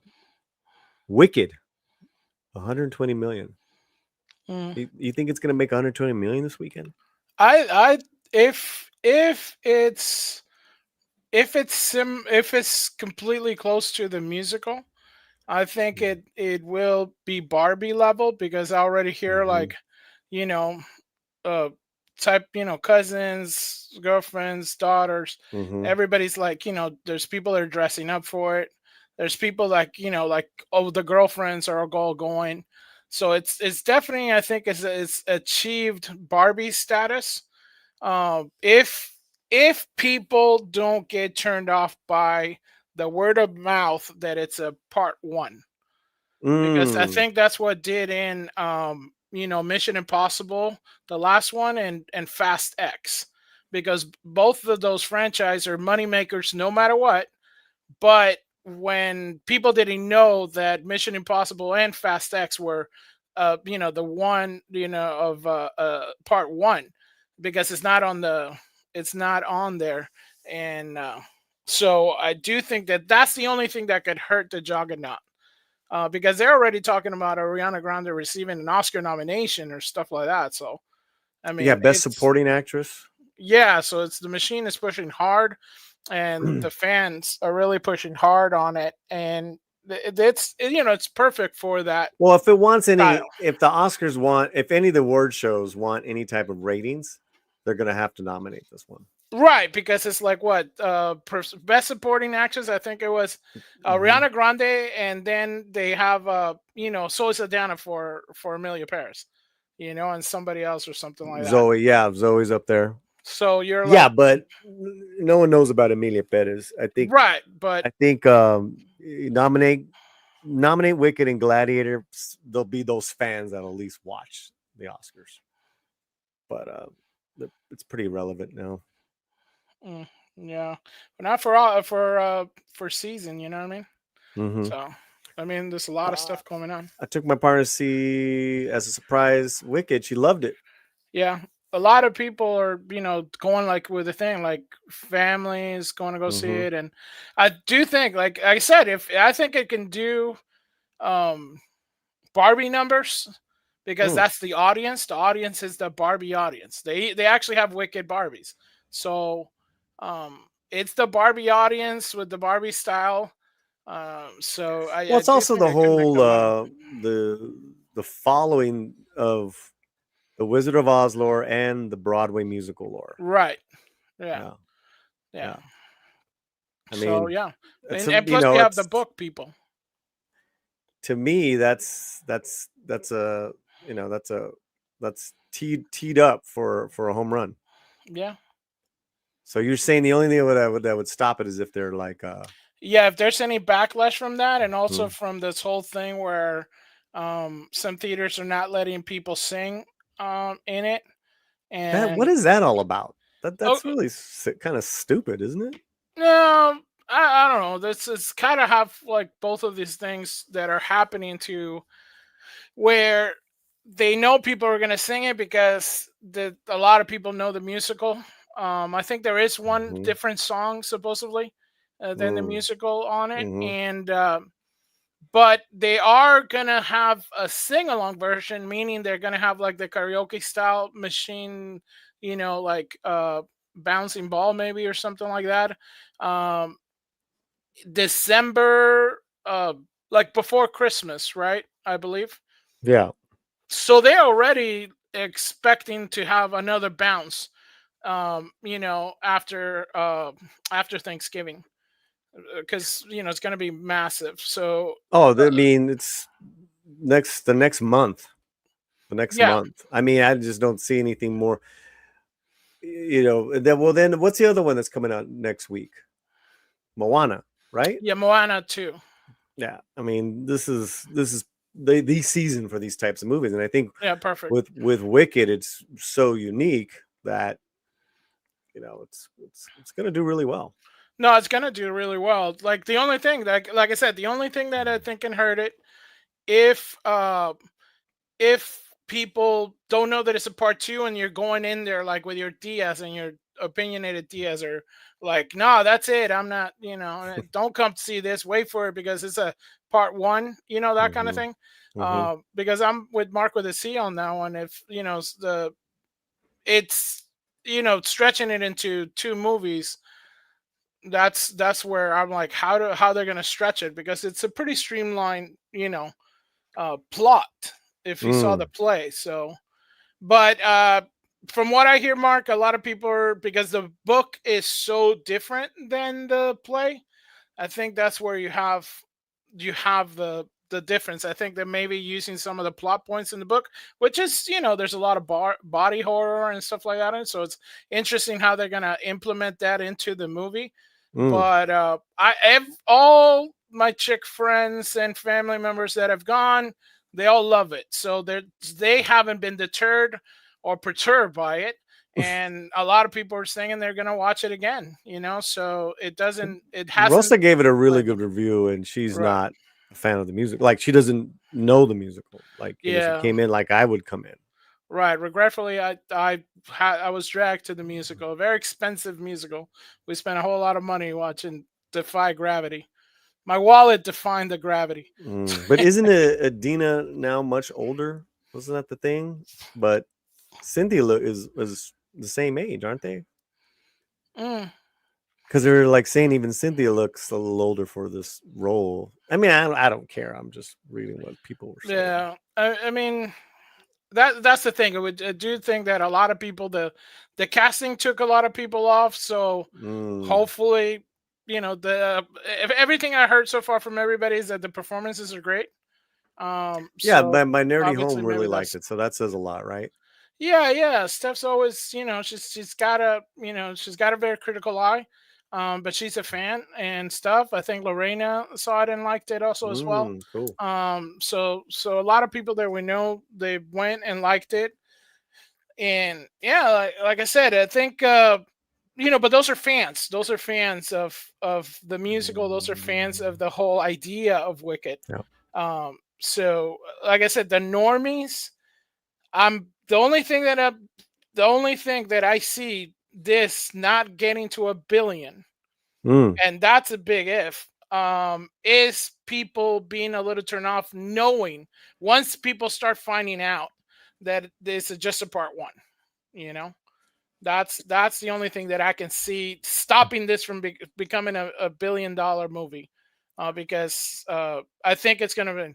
I don't think the Glycinator is going to happen because of the kind of like division on it, but I do think that Wicked is really going to surpass that. I'm not saying there's not a division. I just think the normies are going to go see the Gladiator in the next couple of weeks because it's a Gladiator film. Yeah, and I mean, like, it's just an act, like swords and guts and stuff like that. No, totally. But I think also, they know that it's long, and I just saying, like, at least in the area over here in the Midwest that I'm in right now, stuck. Hopefully not for long. If I went to the theaters that are local over here and looked at seatings for Wicked, packed. Seatings for Gladiator, pretty empty. So, yeah. Oh yeah, that's an interesting point. And over here it's like, this, it was a bit of a snowstorm the other day, and so a lot of people were like, hey, let's, got off of work early and all stuff like that. So it was like, but those are just early reactions. Packed Wicked, empty Gladiator. So we'll see. I'm looking at a theater downtown at a 5:15 showing, and it is not packed for Gladiator. It's downtown. Packed for Wicked, right? Now let me check for Wicked. For Wicked. Let me open up. Oh my gosh. Let me just open up Fandango. What's going on? Oh no, just Mark with a C is saying, I wonder how well the Wicked website would do things in the movie. It's already having the most massive traffic ever after the doll hiccup. Oh. Yeah, it's already having massive. Like I think it was their best traffic on the site. So that's crazy, Mark. Okay, so let's look at all right. Wicked here. This is in LA. All right. What do you want? Southgate? Well, let's just go with like a prime time. A prime time in the city of Southgate, 7 p.m. standard. Sure, let's go. Okay, here we go.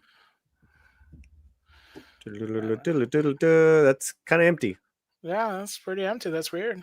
That's pretty empty. That's Okay. weird. Yeah. So It later is on. Southgate. Okay.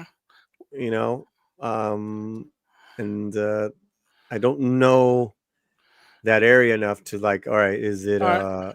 It is standard. Screen X. So let's try 6:30.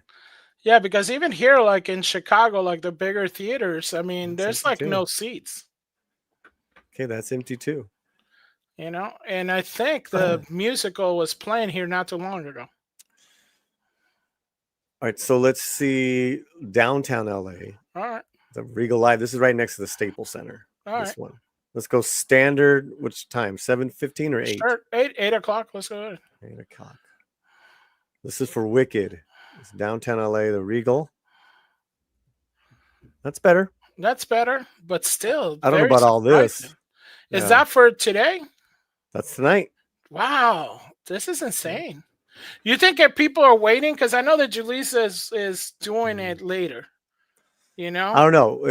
Let me know what they're saying in the chat because I'm watching. Okay. So Julissa said I had to buy my tickets for Wicked for the morning of 30 because only first row were available all the other days and times. Wex says do Century City. Okay, before Century City, I'm gonna do the one we go to, which is a lot more accessible. Oh, okay. Just as far as commuting, and as far as that neighborhood, 8:30 standard. Sure, let's go. Okay. That's not bad.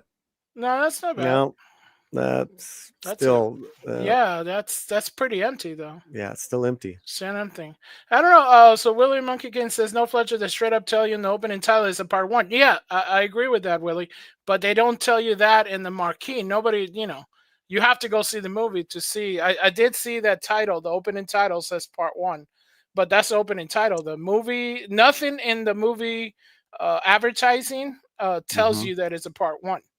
And just the same as Fast X and Mission Impossible. Both those movies did not tell audience that it was a part 1, and they both did not basically make their budget. They barely scraped it. Here we got The Grove, which is very popular. We'll go 7:45 standard. There you go. It's sold out. There you go. Look at that. Okay, yeah. Okay. Yeah. That's to be expected. That's good. Yeah. But that's like, basically Hollywood. So if you ain't selling out there, you're in trouble. Yeah, you're in big trouble. Yeah. Let me see. What did I do? And then someone wanted Century City, right? Okay. Yeah. Wex wanted Century City. Yeah.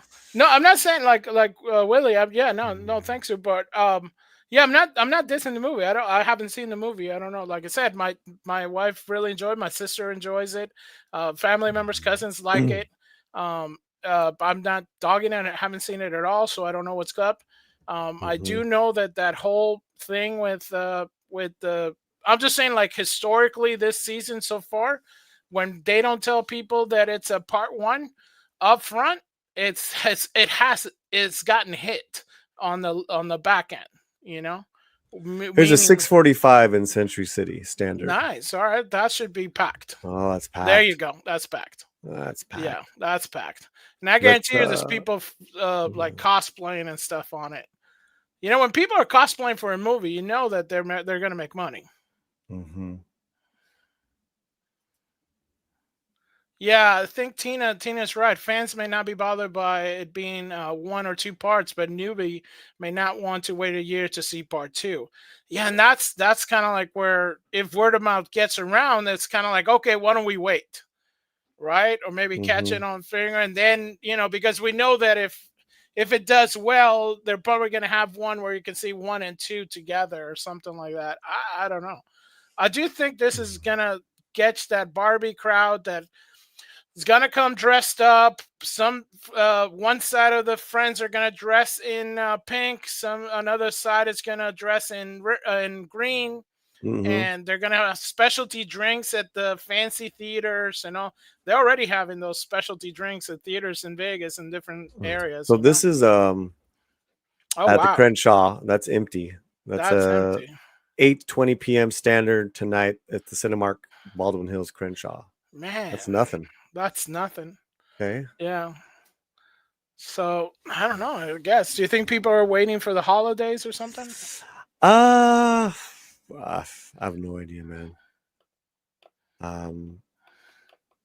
Maybe. Yeah. Let me check. One more. Let me check the same Century City. All right. On the Grove at 7:45 or 8:15. 8:15. All right. It should be well. Oh yeah, that's packed. Yeah. Okay. All right. Now do Okay. Gladiator, and that's the same thing. That is Gladiator. Oh, that is Gladiator. It's packed, and then Wicked is packed too. Same thing. Yeah. Yeah. All right. But that's where you expect it to be packed at the Grove. If you don't make it there, you know.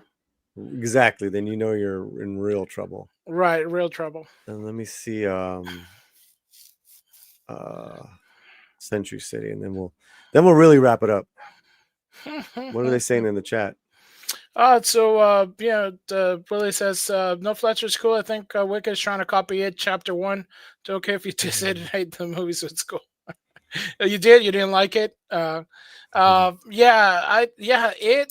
mean, the funny thing with it is that I think there's going to be an It TV show. I don't know if you know that, Willie.